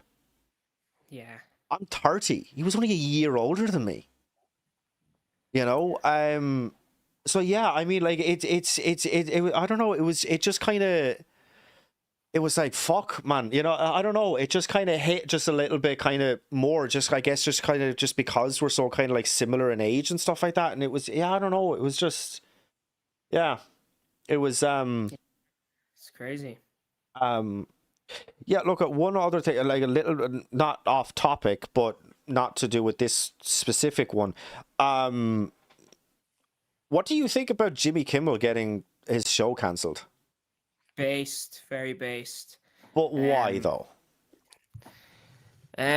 just don't like him. Send him to jail. I don't really care. I don't even believe in democracy and free speech, so I don't care. I think he should be put in jail. Well, okay, well, that's definitely wild. Yeah, but yeah, Jesus Christ. I mean, like, someone has just asked, but yeah, but jail for what though? Like, for what crime did he commit? Just going against me. Okay. Celebrating someone's death. I know. I no. Like, in all But seriousness, he didn't celebrate. seriousness. He didn't celebrate the death, though. He made like sort of like I guess a kind It of was like a I joke think it about was it. But I mean, it wasn't insensitive. even like, when I heard that that was the joke that got his show cancelled, I was like, fucking really? Like, that was like made at best. It wasn't like it wasn't even that fucking bad. I just think it's insensitive. It was poor taste. If he'd done the same thing with George Floyd, people would have been they would have burnt down uh whatever building he recorded in down to the ground. Minneapolis. Excuse me, Right, Minneapolis but 2.0. but Charlie Kirk did those things though, and he wasn't cancelled, and he didn't have his like the studio where he filmed his podcast burned down. So it's not actually a standard that you hold. Hmm. Either that, or you're saying that the left is not as violent as the right is, and that we don't react Wait, what? violently. But they didn't kill Jimmy Kimmel or like beat him No, up, but they and went his show after was him. only They went taken off. after his livelihood. They went after his profession, his source of income. They went after Good. all of those things. I mean, like if in the reaction of Charlie Kirk saying that about George Floyd, they got Turning Point USA fucking shut down and his podcast cancelled, then the exact same thing would have happened to him.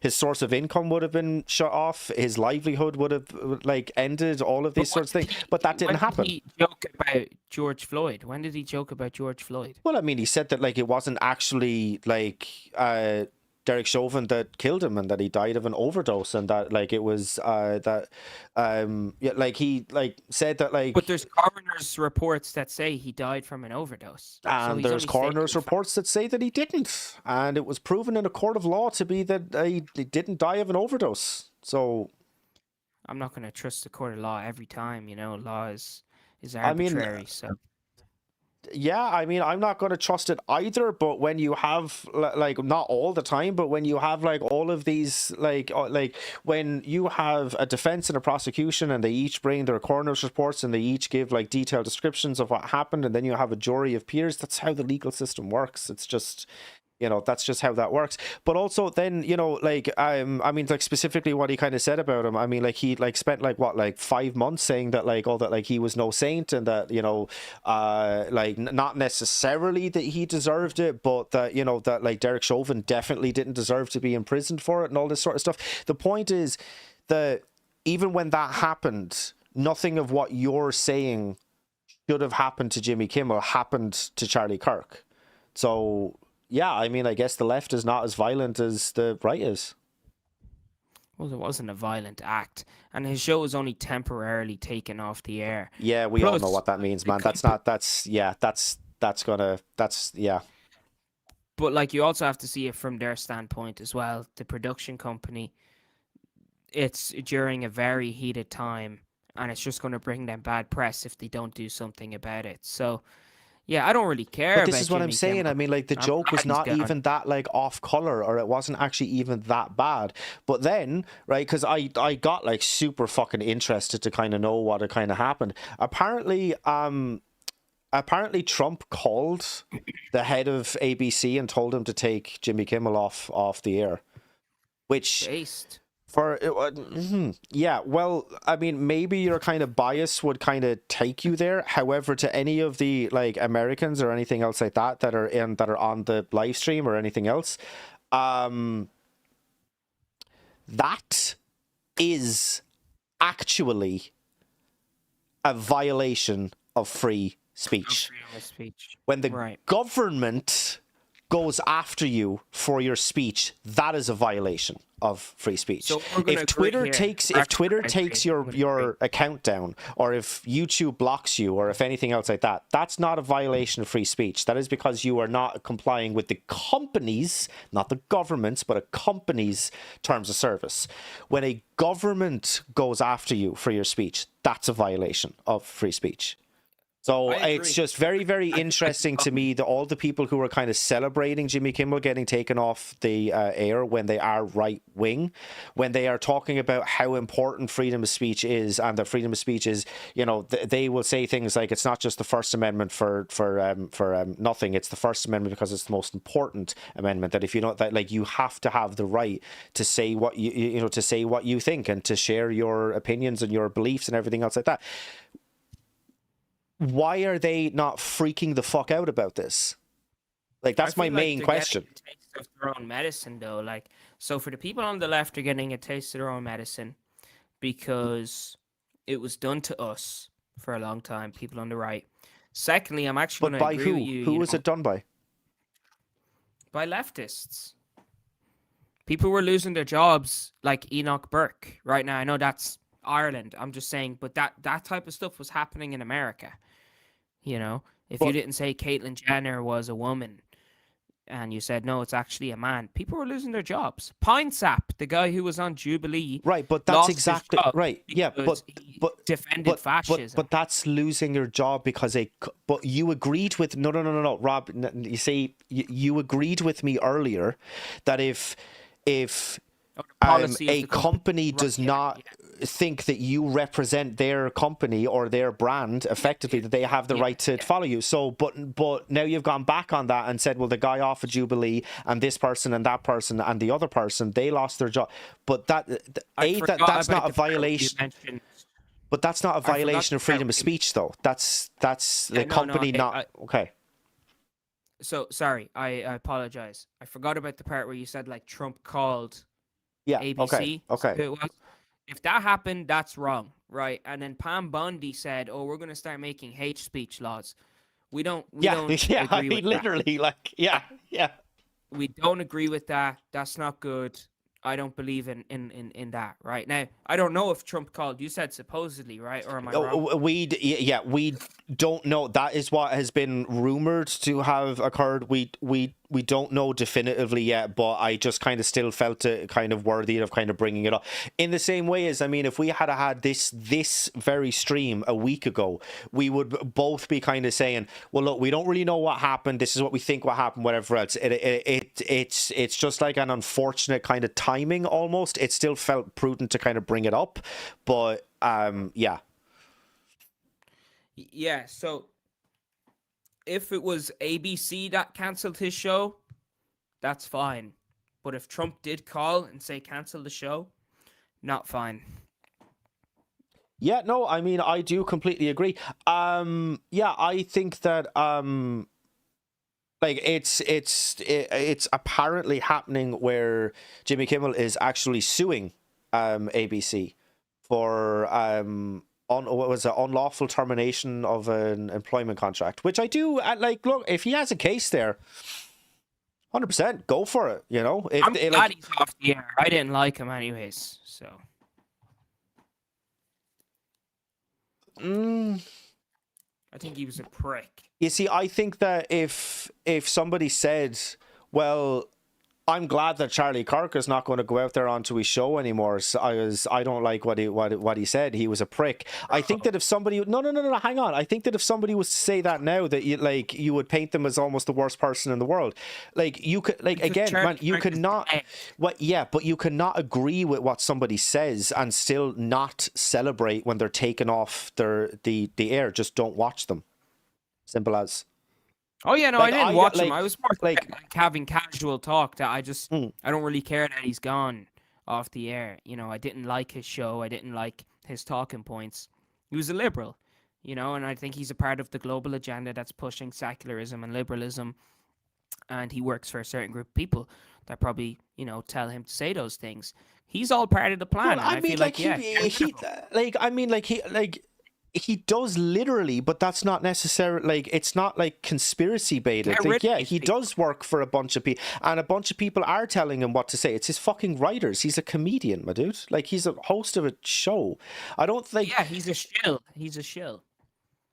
But it's not like conspiracy baited. It's not even like this should be kind of obvious almost in the sense that, like, it's not. There's nothing to kind of like peek behind the curtain and kind of discover something new about. Like, he had a team of writers. He was a comedian. He did a show where he brought fucking celebrities on. He had no kind of chat with them. Like, it's not, and yeah, he did social commentary and stuff like that. But so do all of them. So do all of the late night hosts. That's not. Bro, you know me, bro. I believe in authoritarianism. If I was supreme leader, none of these guys would be able to have a show or an influence like that. Get rid of it. Gone. See you later. Unless you're making jokes about like how you prayed to the Virgin Mary and you didn't have enough rosary beads, you're not going on the air. Yeah, I don't know, man. I just yeah. I think that's just yeah, I don't know. Yeah, I mean, like, someone else just brought up in chat there. Yeah, I mean, like, it's the same people who were like so against cancel culture that like had a fucking meltdown over Cracker Barrel changing their fucking logo. You know, I mean, like, this is like, and that's just one of like 1,000 examples that I could think of, like literally off of the top of my head. Like fucking Tucker Carlson went out there and had a rant that M&Ms were no longer sexy. You know, like there was the whole kind of like boycott of like Bud Light because they sent a couple of free cans to a trans lady. There was like it's in fucking insane what is like happening and stuff like that. It's I'm past the cultural, I'm past the cultural social issues. I feel like it's the tip of the iceberg. Like it used to be my thing, but you know, I'm past all of that. I feel like they're distractions to stop us from really looking at the real issues. You know what I mean? Well, no, look, I mean, I do absolutely think that they are distractions from stop looking at the real issues. Point, like case in point being, the Epstein list has still not been fucking released, and they need to fucking release that. I'm sorry to all of these fucking like cringy fucking snowflakes. Oh, Trump didn't actually run on that. Yes, he fucking did, and I can roll the tape for you. He absolutely ran on fucking releasing it. So shut your fucking just shut the fuck up. Like and then it's just like Pam Bondi said, yes, that the diary was and all of the case notes and stuff like that was on her desk, but then it's not actually a thing. That was a complete and like it was never on her desk. It was never on her desk. It doesn't actually exist. Trump said it was a Democrat hoax, but then Speaker Mike Johnson said that he was an FBI informant. It's like they can't even get their own story straight. And the reason that they can't get their own story straight is because we all fucking know that Donald Trump's name is all over the fucking Epstein list, and that's why it hasn't been released. It is so unbelievably fucking obvious that that's the case. Like, it's ridiculous. Epstein. What type of name is that? What's the origin of that name? I don't fucking know, dude. His mom fucked some guy with the last name Epstein. I don't know. I don't like. What's the like? Like, is he American? Yeah, I think so. Okay. I mean, like, Actually, I don't know where his family tree or where like he originates from. If you go back further into, I don't know, but yeah, I mean, he was American, yeah. Okay. Thought he was French. Okay, I don't know where you're going with that, but okay. What do you think of Candace Owens and the whole Brigitte Macron thing? Oh man, I think that's. I just think that's. Schizo. Yeah. Oh, 150 fucking %. I don't know why. I don't know why she didn't drop that like a fucking year ago. Like literally, the fact that this is after getting to a court case now is like insane. Pretty crazy. And like it's. I don't even know. I don't know, really genuinely. I like Candace,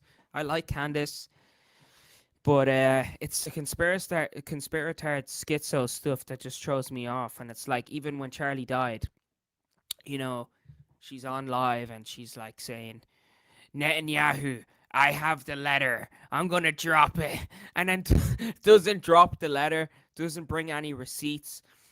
And it's like, you're just ruining your credibility. You know what I mean? And it's like, if you're going to be based and you're going to be trad, and if you're going to be anybody, really bring facts when you're talking. You know, I'm pretty sure there's things that Charlie Kirk said that were just lies, like stuff he said about Israel.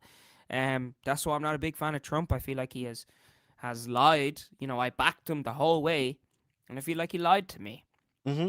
So yeah, no, look, absolutely. I mean, like, I don't even know. I like that is my reaction to Candace Owens, like literally being sued by the French Prime Minister and his wife. I just like what do you even say about, and it's I don't know. I'm at a loss for fucking words. Like, it's so unbelievably fucking stupid. Like, I still love Candace though. If she's watching this, when she's watching it when I'm famous, Candace, I love you. Yeah, I don't know, man. I don't know. Yeah, I just think that's. It's almost like it's just beyond belief. Like, it just and why? Like, literally, why? Like, and look, even if it was the case, I don't know. Yeah, look, definitely possible, and it's like, you know, look, even if it was the case that like she actually was trans, Why do we care? Why do we Well, care? She's the no, but she would be the wife of a person in power. Like she doesn't actually have any like power. In the same way that well, Melania Trump doesn't have any real power. Not any real well, power. Like I would say it would be weird if the theory was proven of what it actually is. You know, that it's actually the brother, and like that would be weird. I think we could agree that would be weird I with mean, what it would Candace be was like saying. it would be yeah, but I mean, like in as much of the sense of like if Candace hadn't ever brought this up, then like none of us would like know. And like, look, there are some people who are trans who want to be kind of like out and known to be trans. There are other people who don't, and it's like that's their own kind of personal business. But like, I don't know. It's just to me, it just doesn't. It just doesn't make sense about why like this is the hill you chose to die on, and B, it's just like why is it anybody else's fucking business? Like just shut the fuck up about it. Like It it's kind just of so weird to me. yeah. It actually brings me into my next point. As someone who has become a civic nationalist in the last while, I do feel the nationalism movement is full of a lot of disingenuous people. You know, you'll see clips put on Twitter and stuff, and there's a lot of white supremacists in the movement, like ethno nationalists, and like they'll post videos of people having a fight, let's say, and be like, "Oh, this black immigrant beat up this innocent white man." And it's like, bro, they probably just had a scrap, and your man's Yeah. probably here his whole life. You know what I mean? I feel like that's disingenuous.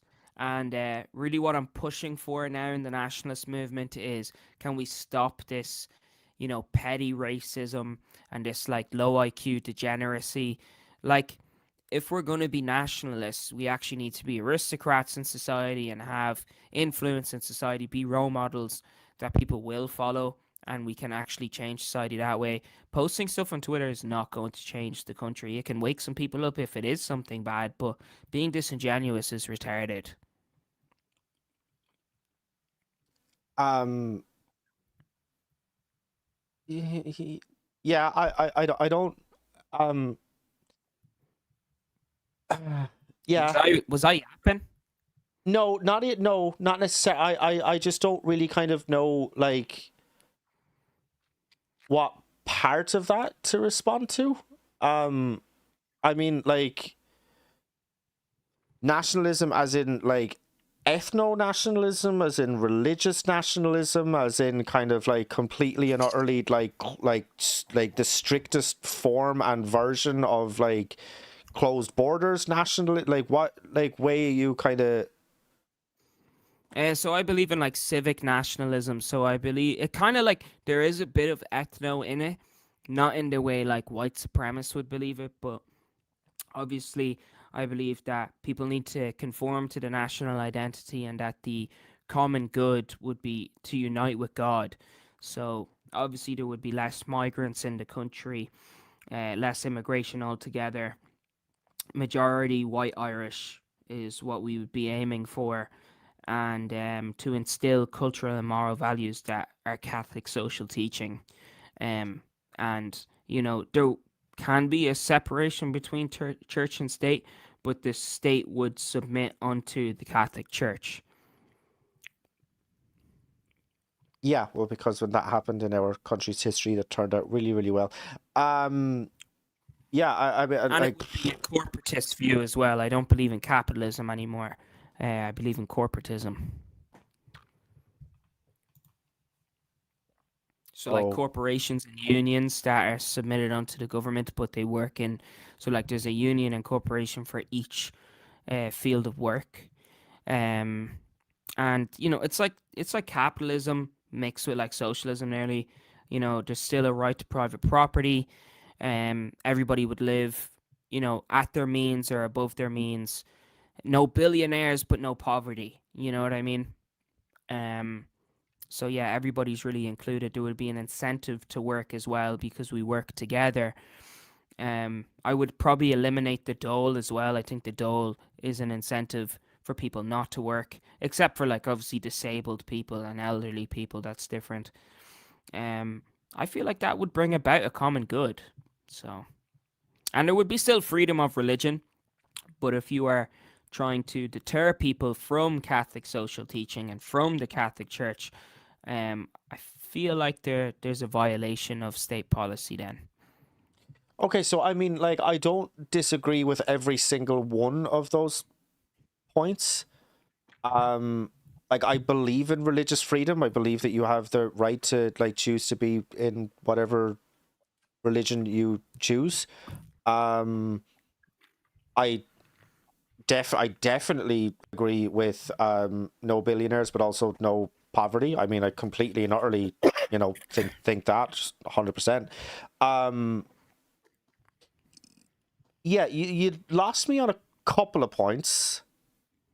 Um, the most recent one would be kind of like if you're encouraging like detracting from the Catholic religion and the Catholic teaching and stuff like that. I mean, like literally just kind of like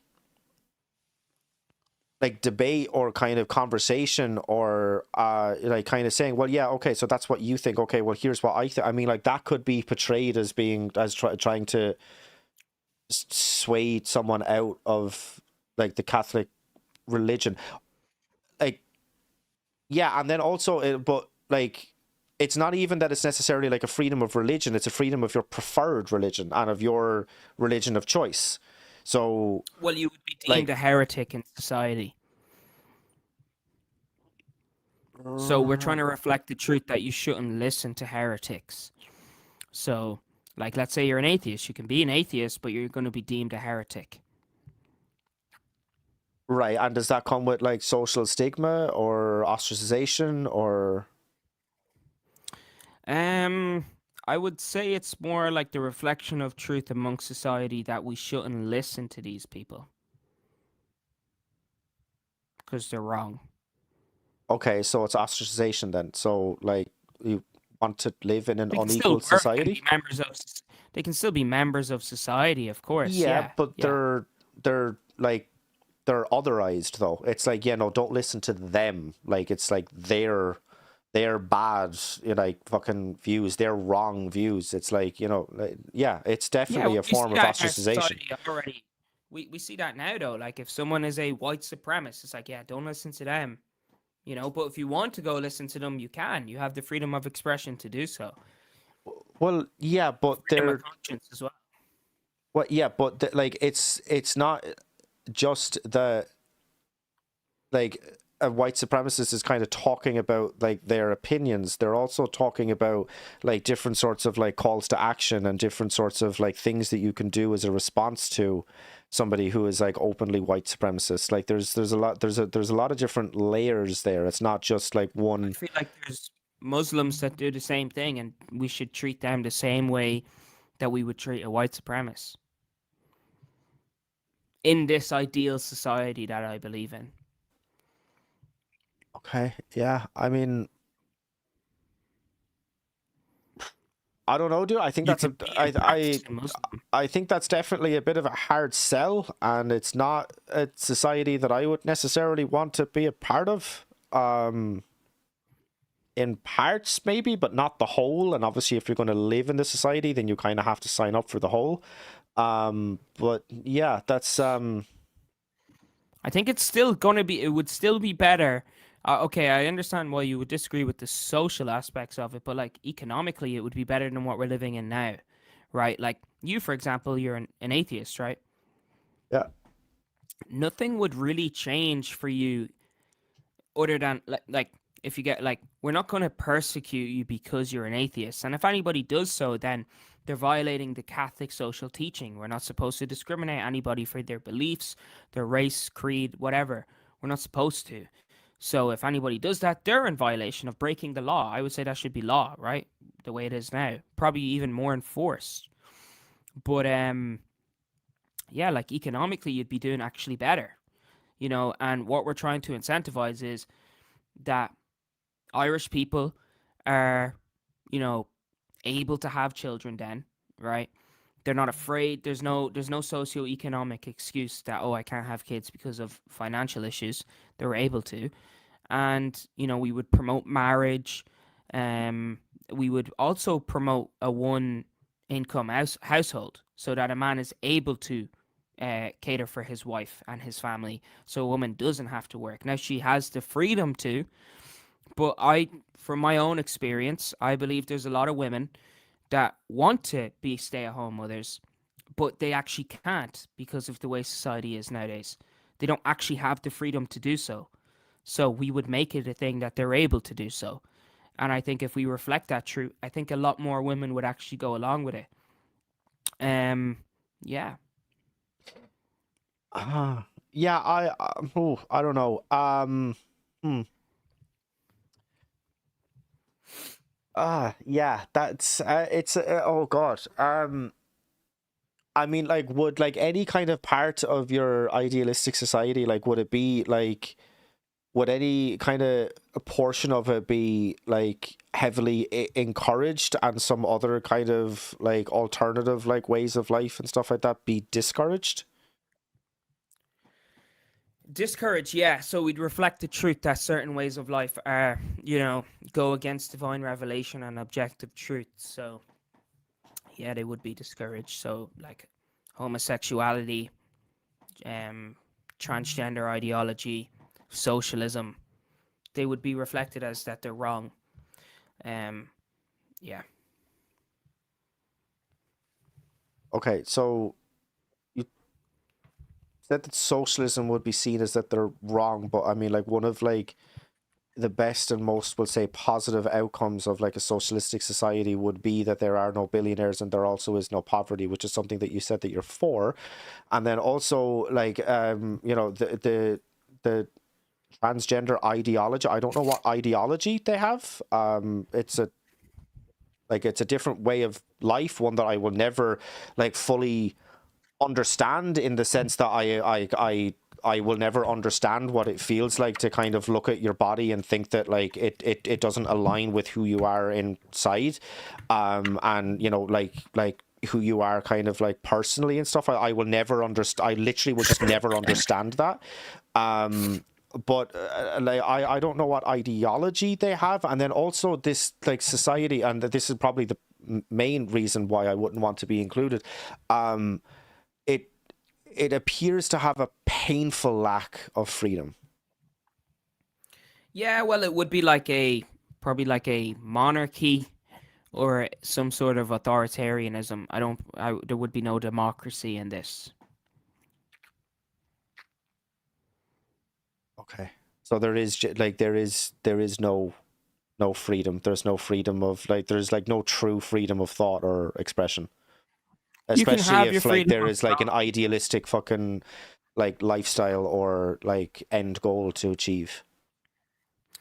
yeah, because I believe it's objectively true. So anybody that um is trying to push something that's the contrary, de facto is an error. So they should be deemed a heretic and outside of communion with the church. And if you're outside of the communion with the church, you're outside of the communion with society itself. So you wouldn't be treated any different, but you would be probably viewed different as someone that is trying to detract from the common good.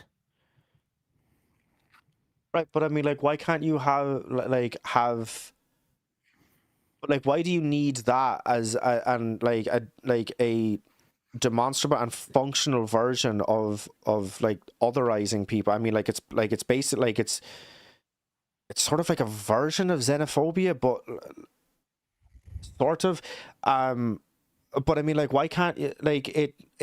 No, Why I is it believe in not integrity. acceptable to like simply just kind of say like, okay, well, like this person doesn't think like exactly the same way that I do, like, but they're not doing harm to me. They're not kind of like necessarily like like they're not they're not damaging like me and my like immediate kind of like circle or my immediate family or anything else like that. So they're not actually doing any harm. If it seems to make their life better, then they should be able to do. So I mean, in the same way as that, like, okay, so you're married now. Is like, is the idea that like two dudes can also, or two women can also get married? Does that like Does that like take No, away from your marriage? Does it lessen it in any way? Does it like does I it make wouldn't it view not it as as strong or not as valid. valuable? I wouldn't view it as a valid marriage. Right, but So I it's not mean, a sacramental marriage. right, but like, does it like take away anything from your marriage in the sense that like people whose like lifestyle you don't agree with can also partake in that ritual? So like I would say it's not just about my immediate personal preference, it's about the common good of society. So it can affect other members of society. So it's affecting them because I would say they're in a sham marriage. And it also can radicalize or sway other people to believe that it's a valid marriage when it's not. So they would believe, oh, well, if they're doing it, then I can do it. Well, yeah, sure, that's called freedom. Yeah, well, I wouldn't believe in that part. I would say no. We shouldn't have anybody endorsing such things in society because the church condemns it, But I right? mean, And but it like, goes how against far does natural that? law. But Like, how far does that go? Because if you go back far enough in like history, even like not even necessarily if you go back far enough, if you even look at kind of recent history, then I mean, like mixed race marriages were not allowed. They were not sanctioned by the church. So I mean, like, how far back do you want to go? whoa, never heard that before. Yeah. I need to double check that one. Like a mixed race marriage, but then also like a mixed like well what was called a mixed marriage. So if you were Catholic and your wife was Protestant, you couldn't get married, or your marriage was not like Well, you can get validated in the validated same then. well, yeah, but it wasn't validated in the same way as it was as a marriage between two Catholics. So No, like my wife, let's say, like my wife still isn't like confirmed into the church or anything. If I went and got my marriage convalidated, it would still be viewed as a sacramental marriage. Protestant marriages are actually viewed as a sacramental marriage as well. right, but what And I'm that's in saying is accordance that with like natural law. not that long ago, the church, like if you're saying that like you are confirmed because you're Catholic, but your wife is not, if you go back far enough, the church would not recognize your marriage as So sacred. So, but as what I'm saying, Catholics, this we is the believe in point. This is the doctrinal point of what I'm development, kind of though. trying to say. It's like well, like like it's wonderful that you have this idea. Well, it's not wonderful, but it's like it's wonderful that you have this idea or this thought now. But if you were to go back far enough, then it affects you negatively. So can you Yeah, but not we then believe in see where I'm kind doctrinal of trying to development. go of like of that like if it could at some point or some version or some other time period negatively affect you, then would it not then be like best to say that we're not going to encourage this, whereas it might negatively affect other people? Is that not So, just for, basic empathy? for first thing I'll say is it says here that it wasn't condemned doctrinally by the church, but in practice there was times in histories when it was discouraged or treated negatively, largely due to cultural, political, and social influences rather than official church teaching. So it wasn't official church teaching. It also wasn't church teaching to abuse young boys in the church, right? That was done by members of the church, and what they done is wrong, right? It's condemned by the church. Um, Well, as it is now. Catholics, we believe, huh? Well, it is now. It wasn't always. Well, it was always condemned within Christianity. Nope. No, it wasn't. So it used to be okay to be a pedophile. Mm-hmm. That's not Mm-hmm. true, bro. Yeah, it Can you absolutely show is. me? No, You it have to show absolutely me is. official church documents to say that it was okay to Sure, be a pedophile. Pope Ratzinger's his view was that oh fuck, what was the actual fucking phrase on it? That's not. I haven't looked this up You're in a about to while. say something that wasn't dogma, though. You're saying, like, Well, did he he's the say head. that? Well, he's the head of the church, right? It might Yeah, not but have been like as in like enshrined as in anybody who was like coming up through the church or who was joining the priesthood at the time. It may not have been kind of dictated to them that this is how you are. But if it's okay by the head of the organization, then I mean, surely to some degree no, no, it was okay. Surely to some degree. no, no. Because first of all, unless Well, he we says just have a something difference of opinion then. extra. No, because if you're going to give an internal critique, right, we believe anything that's said ex cathedra, right, is inspired by God himself. So he didn't say it ex cathedra. Secondly, we also have popes that have been anti popes, and popes say things that are wrong. Pope Francis said things that are wrong. So we as a church can Well, still in your opinion. say what they said is wrong. What? Well, in your opinion, in as much as that, like, I think that it was like wrong. Ah, fuck. What did he fucking say about it? I'm But gonna we have can to look still up the fucking condemn quote it. because I mean, like, there's. There's He things said that something popes say something that along we the can. lines of one cannot imprison somebody so close a friend of the Pope. When it specifically asked the question about like I priests can say who that's were like wrong. active, but yeah, you can say that's wrong in the same way as that, like, as I can say that it is wrong that somebody said that, in as much as in the same way that you can say that it's that, like, some of the things that Pope Francis said is wrong. I mean, it's just my opinion and your opinion. Yeah, but it's not church teaching. That's what I'm saying.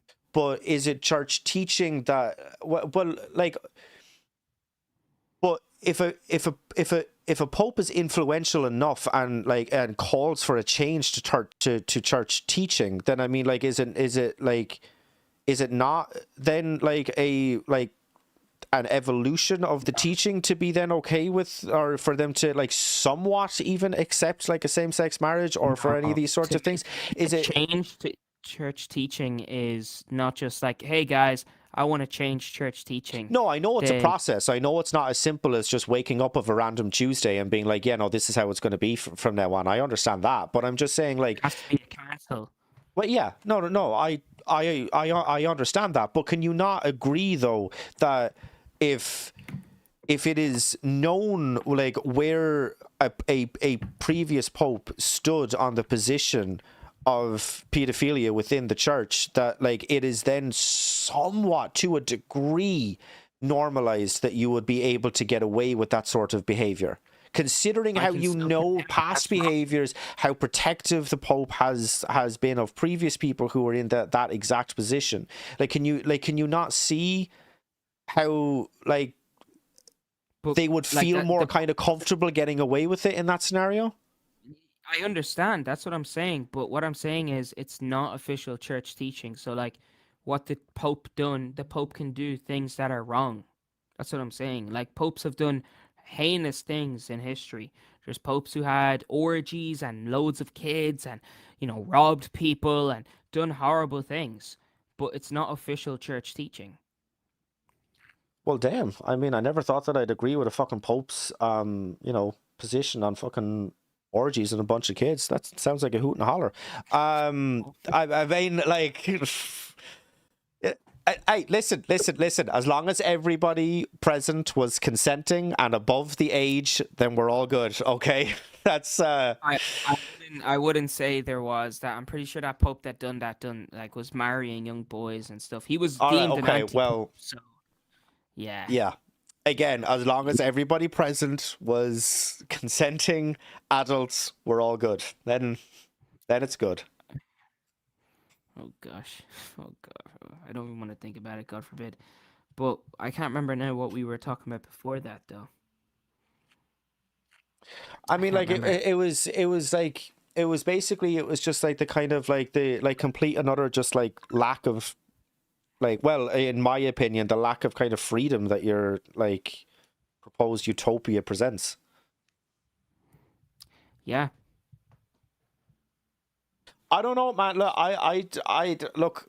You know, you can call me biased or call me crazy, like, or whatever, but I don't know, man. I just fucking, I love me some freedom. You know.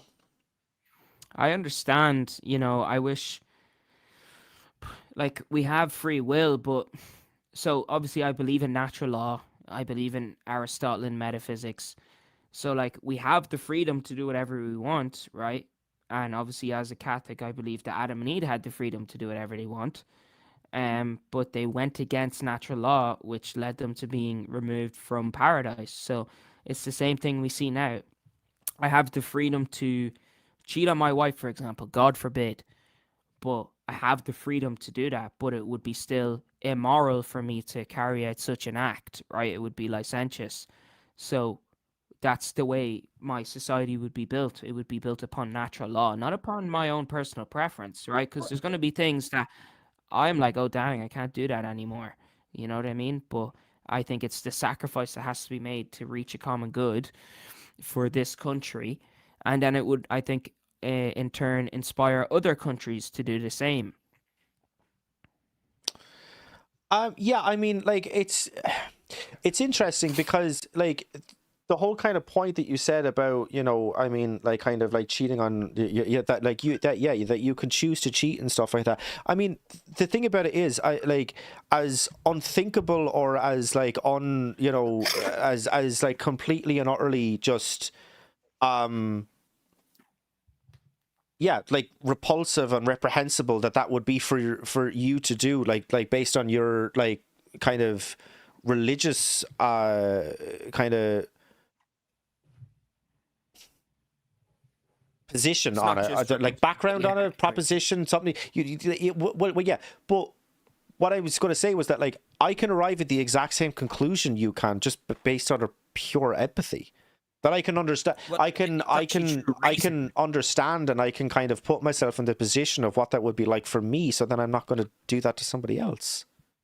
Well, I would say you're deriving to that conclusion through reason, right? Which is in accordance with natural Well, law. We believe that natural law can be figured out through reason, right? But then we would say through the fall of man and original sin that reason has been, I don't know what the word would be. Oh gosh, like it's not perfect, let's say. It's not perfect anymore, and that's why we need divine revelation and the guidance of the church, which is guided by the Holy Spirit, to come to the conclusion on what is moral and immoral, right? Such as like contraception. I don't think everybody's going to understand straight away that contraception is immoral, but through divine revelation and the teaching of the church, it has been deemed that contraception is immoral. So that's just an example. So I would ban contraception in this but idealistic how are world. contraceptives immoral? You're after delving So into we like a different kind of an area now because we're talking about like it can be kind of um yeah, that's a wildly different area than just kind of like preference or like how is it like what would be okay, so oh my God, okay.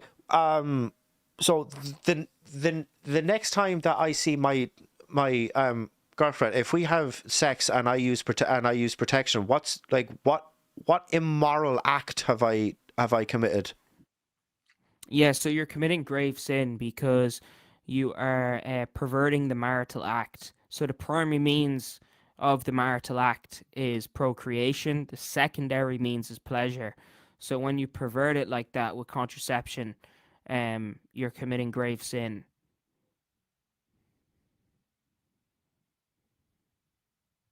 Okay, and that's a okay. Um, okay, and like this has been supposedly, and you'll understand why I'm saying supposedly, but this has been divinely related. Well, like Aquinas speaks about it. Any perversion of the marital act. Saint Alphonsus of Liguori also talks about it in his writings on like anthropology. That perversions of the marital act that don't lead to the primary means, which is procreation, would be deemed as grave sin because our belief is that sex is only for procreation, right? So, like oral sodomy, contraception, um, pretty sure there's other ones in there, but they are perverting the marital act, right? So the marital act is for procreation. If you're doing something that perverts it, like stops the possibility of procreation, you are then in grave sin. So yeah, Right, because it's right, but going against the natural act, right? It's non-normative. It's going against the natural act, such as like as well with like IVF as well. So right, okay. So I'm going to respond to that with not like a speech or even actually just a well thought out argument. I'm going to respond to that with three words: in his opinion.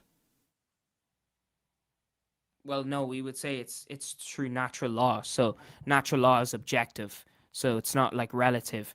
And I think even to say that it's relative is an objective claim. So But if it's objective, then why has everybody not arrived at the same conclusion? because we have free will, and as I said, our ability to reason, Well, um, yeah. But you can still arrive at that hindered. conclusion and then freely will to pervert it anyway. Say that. I don't So you understand what can you mean. arrive at the. So you're saying that that position is objective truth, but so Yeah, you can arrive at that objective truth, but then still freely will to act against of it. course. Yeah, Right. of So then course. why But has not everybody arrived at that objective truth? There's a couple of people in my because our comment sections who are agreeing with you, or who are who are yes, not agreeing with you. So it's yes. clearly not objective truth. Then it's subjective truth. Because no, because their ability to reason has been hindered because of the fall of man, right? So Right. we So would say that like, do you lust see now? Like hinders every one's time that ability to there's like reason. something that's like brought up, it's then yeah, but then this other thing. It's No, like almost that's what but it is. yeah, but only so much can be blamed on like the fall of man, or because there was Adam, Eve, and Steve, and they all had a fucking orgy and they all had a fantastic time, and you know God watched every bit of it. He got a little bit too horny, so he killed Steve and then kicked Adam and Eve out. Right? Like there's only so much that you can kind of get like reasonably in a way of explaining away something that it like should be objective truth by your own admission, but then like not everybody actually agrees with the objective. See, the thing about like that's almost like a self-contradictory position or Not statement. really. That's like not everybody can agree with an objective truth. It's because of concupiscence, right? So concupiscence um, is what we would say original sin, which is the hindrance of the ability to reason. So they don't have perfect reason because of the lusts of the flesh and because of like the degradation of their ability to reason. So like lust would hinder your ability to reason in a perfect manner. Well, I mean, maybe for like a limited time, but like that No, would. so we would believe like, it basically turns you into a beast the more you are a heathen. Right, but you what? Like you become a reprobate. Right, but right, So but like that's only under the the Jews assumption that that killed like that. Christ, the Jews that killed Christ, a lot of them were just reprobates, right? They denied the Messiah that was in front of them. Obviously, we believe he was the Messiah, and they still denied it even though he proved it. So we would say they're reprobates. Right, but I mean, like, it's going off of the assumption that I mean, like, essentially, like, once you have like lusted for the first time, which is just like thoughts. So we're now talking about thought crime, like just wildly. But like once you've lusted for the first time, essentially, it's just a slippery slope, and you're fucked now. No, because that's why we have grace, right? God's grace is what gives you the ability to reason, right? You are administered God's grace through the Right, scriptures. but You're you just administered said that God's grace through communion. you can't reason if you've lusted, because if once you've lusted, then you'll continue to lust, and you'll become a It reprobate, and you hinders. won't be able to reason. That you No, so literally said it hinders your ability to reason. yeah, to have perfect reason. Yes, that's what I said. Through concupiscence, right? The way Adam and Eve had it in the garden was perfect reason, right? Because they were in perfect communion with God. They didn't have original sin. Whereas for myself, I have original sin. I have concupiscence. It remains after baptism. That is what hinders my ability. So that's why we believe in the suffering of man. We must suffer and turn away from our lusts because divine revelation has explained to us what is right and what is wrong, right? But we also believe that you still have the ability to reason without divine revelation because of natural law.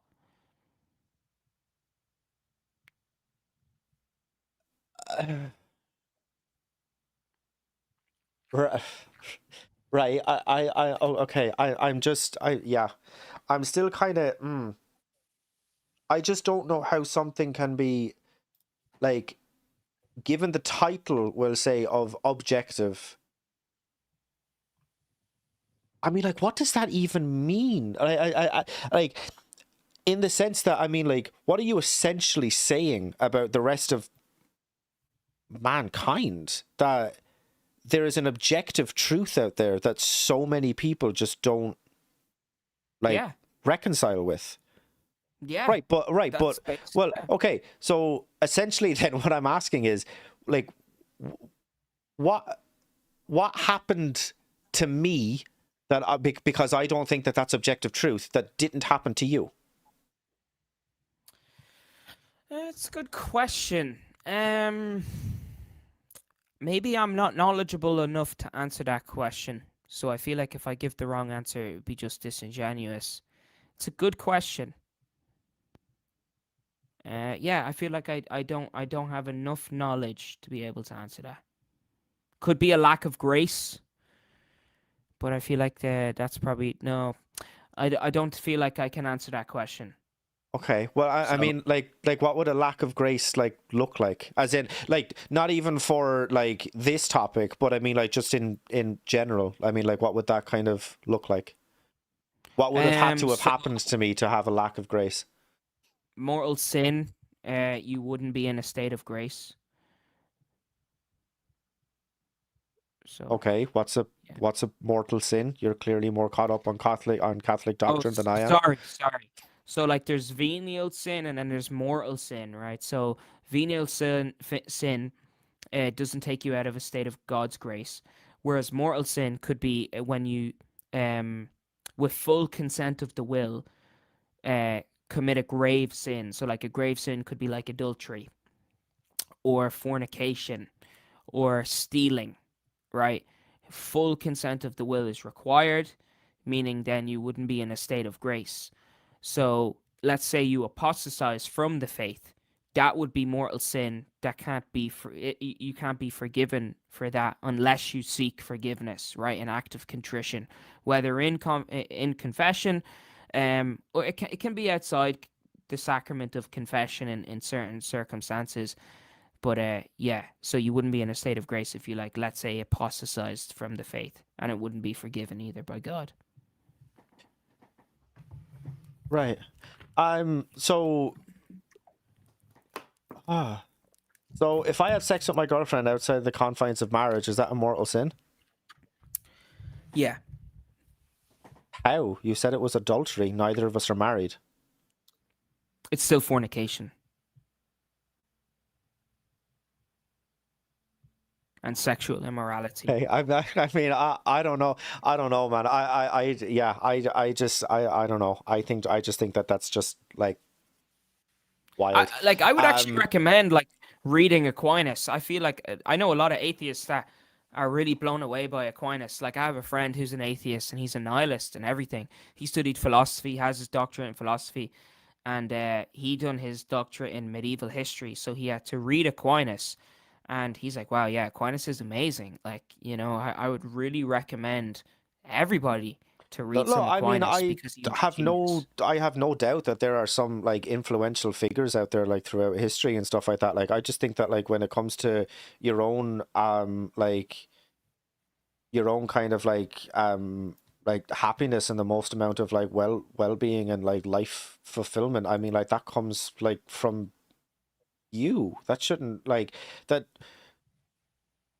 I'm not going to go so far as to say it doesn't, because that puts a burden of proof on me, but like I just feel like that shouldn't come from anywhere else or from anyone else or from anything else. I like, like there are so many kind of like misconceptions about what like things are nowadays, and I mean, like the like absolute best one that I can kind of give to you, and I hope that this will kind of serve as like an example of exactly what I'm talking about, but like self-confidence does not come from saying like daily affirmations in the mirror. It comes from giving the world irrefutable proof that you are who you say you are. That's where self-confidence comes from.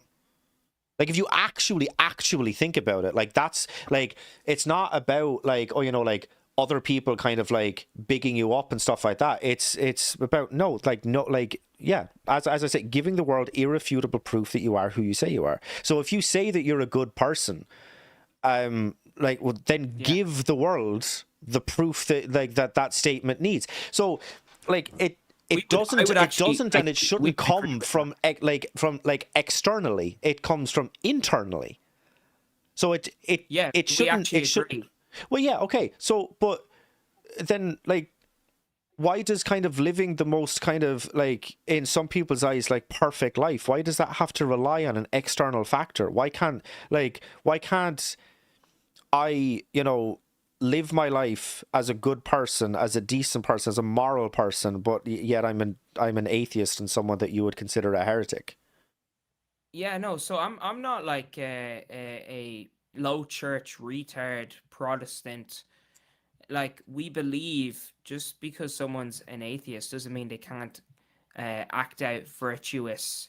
Um, they can't do virtuous acts, right? So like you can still do moral goods, right? Because we believe that natural law is binding to everyone's conscience, right?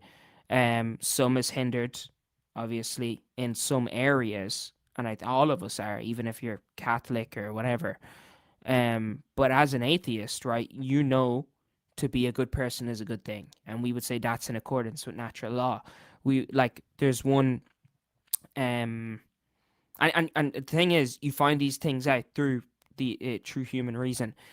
The Bible says that God's law is written on your heart, right? So like not literally, but that would be where your conscience comes from. We would say it proceeds from God, right? But it Right, can but be influenced and changed and hindered by the lust of the flesh as well. It's like it's constantly in combat. So as an atheist, of course you can do good things and they're still meritorious and they're still virtuous. but again though you're kind of saying that like like conscience and like the like will or the want to do like good or decent acts like that it's coming externally. That's like basically what you've just said, that like God Well, did we that. would Well, say it's like why does God inherent have to do that? Like why can't I just do that? Like why can't I just be kind of brought up because we correctly, believe raised good is correctly, subjective. instilled with good morals, values, and ethics, and everything else, and just be a good person? So it's like, okay, Like it's kind of if I fallacious. if I if I live my life essentially how I have kind of said, right, and that like I am a like good and moral and virtuous person and everything else like this, can I get into heaven? That's a great question. All right. So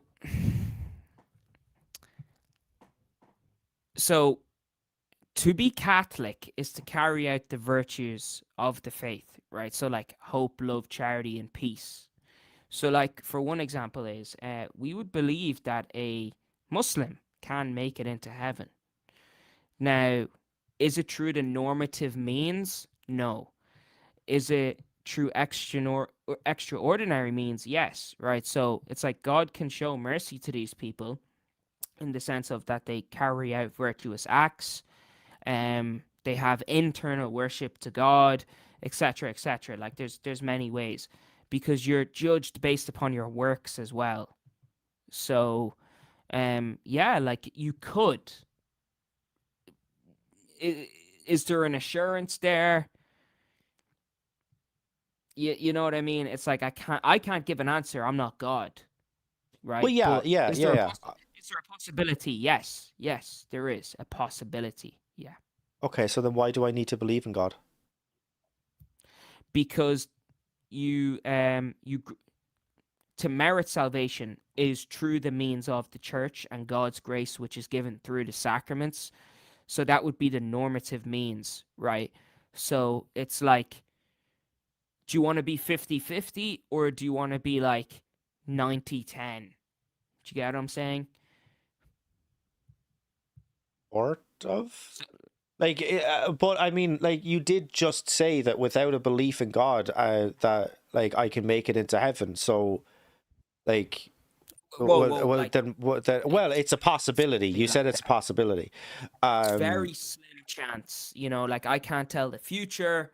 I can't tell what way your conscience is.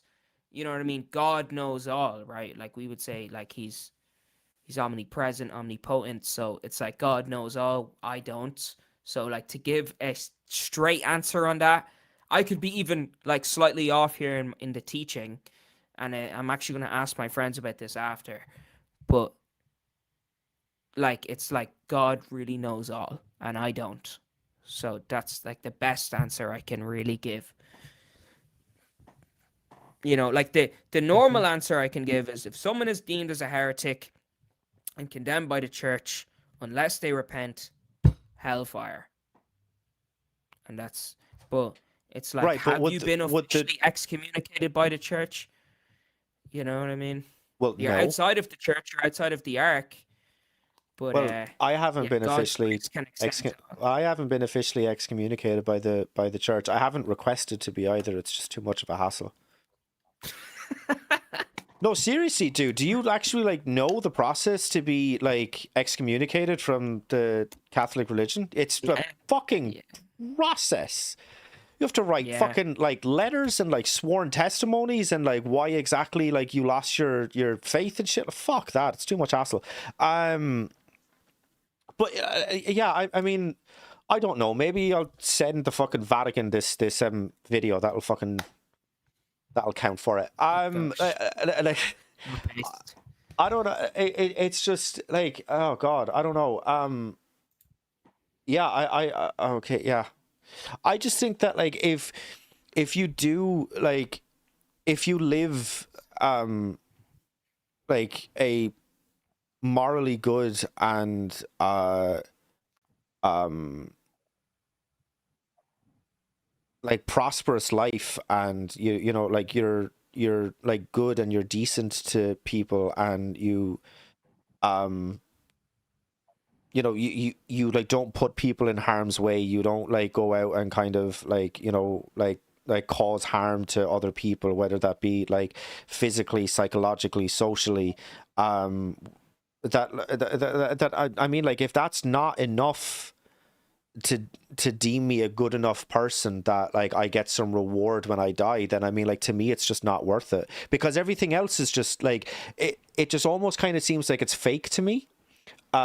Like the idea that like I cannot be like as morally virtuous or as like as good of a human being, but simply because I believe in God, then I have, even if it's a higher percentage, even if I'm going from like a 10% chance to a 20% chance, if I have a higher percent chance of getting some form of like a reward or a benefit, like even if I wasn't as good of a person as I could have been, but I did believe, then that's not like truly like a reward, and and it's just based on like some really weird criteria. Well, like you need God's grace to enter heaven. Like that's what is needed. So if you don't have it, can't enter. It's like an unbaptized baby. They can't enter heaven. So unless there's like the means of like baptism of desire, extraordinary means once again, but most likely they'll end up in limbo. So Yeah, I mean, I think that's just kind of, yeah, I think that's just like a really kind of like a fucked up teaching, and it's like a really kind of like a um almost like a traumatizing thing that you can kind of say to somebody who like, or to say about somebody who like will say kind of like lost a child before they got the chance to have them baptized. Like I think that's just really kind of fucked up. oh well, no, because that would be the scenario of baptism of desire. So like if a Catholic couple and they're planning on baptizing the baby, there would be the means of baptism of desire. So God may show uh, the extraordinary grace in that circumstance. Now, limbo isn't hell, right? I think the Yeah, only I get it. It's pain. just like it's just like a void basically where you just kind of, yeah. Um Some people so kind of compare it to like the Old Testament version of paradise, right? So they're not in heaven, but they're also not in hell. It's not like a void. It's like there's a, I can't remember the word.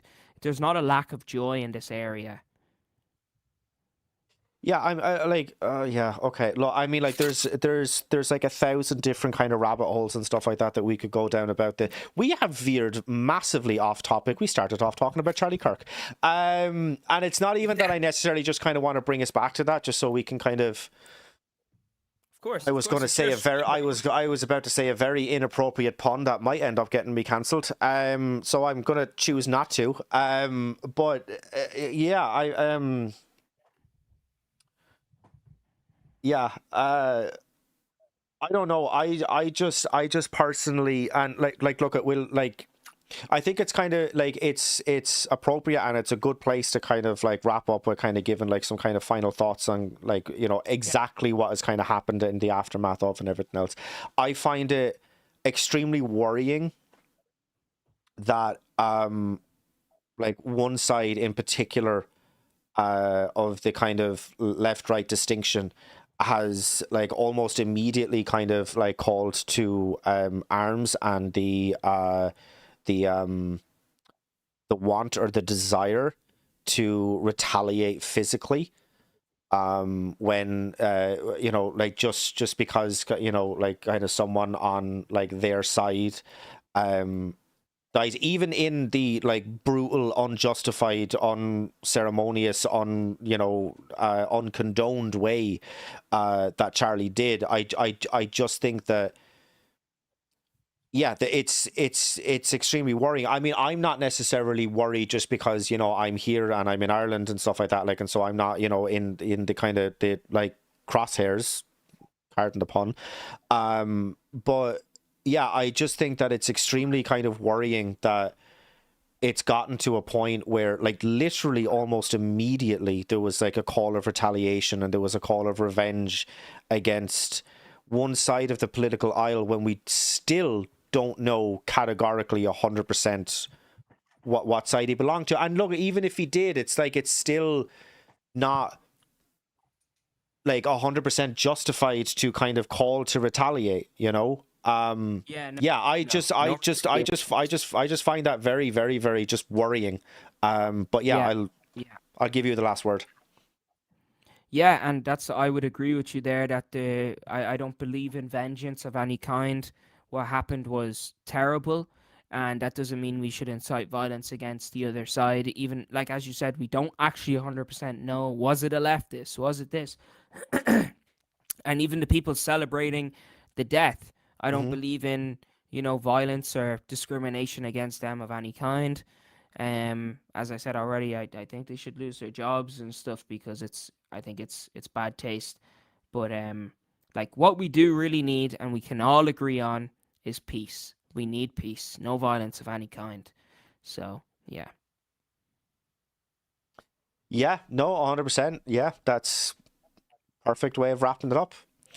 Um, yeah, anyway, yeah, no, look at this has been actually a really, really, really fun kind of like return stream for me. I haven't streamed in a good little while. Couple of months, about five or so months, I would say. So yeah, no, I mean, like, it's definitely been, yeah, it's been a nice kind of like a return to form.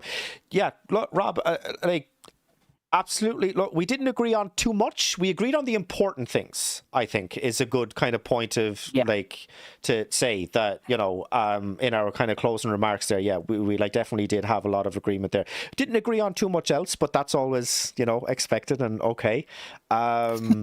Yeah, no, look, I mean, like, look, uh, anybody who is watching this right now who is returning to the channel after like knowing that I did like some TikTok debates and stuff like that, you are definitely the most like courteous and respectful debater that I have talked to in a very, very long time. So I do genuinely have to kind of give you your props there.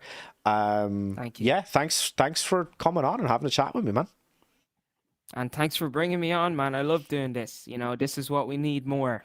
Yeah, 100%, 100%. You know, like people who don't like agree on everything but can still sit down and have a chat. It's good. It's good. 100%. Yeah. So look, yeah, I want to thank absolutely everybody for turning up. Rob especially, everybody in the live chat who's been commenting along and stuff like that. I'm really, really kind of almost sorry that we didn't get a chance to kind of respond to absolutely everybody. I did see most of your comments, but it's just, you know, like when it's like a one-on-one conversation, getting kind of distracted by the live chat is, you know, it's not great for the production of the conversation. So yeah, absolutely thank you to absolutely everybody else. And yeah, who knows? You might be seeing a little bit more of me a little bit more often. I don't know. But yeah. Anyway, yeah, thank you all for showing up, and we will see you in the next one. Take care. Peace.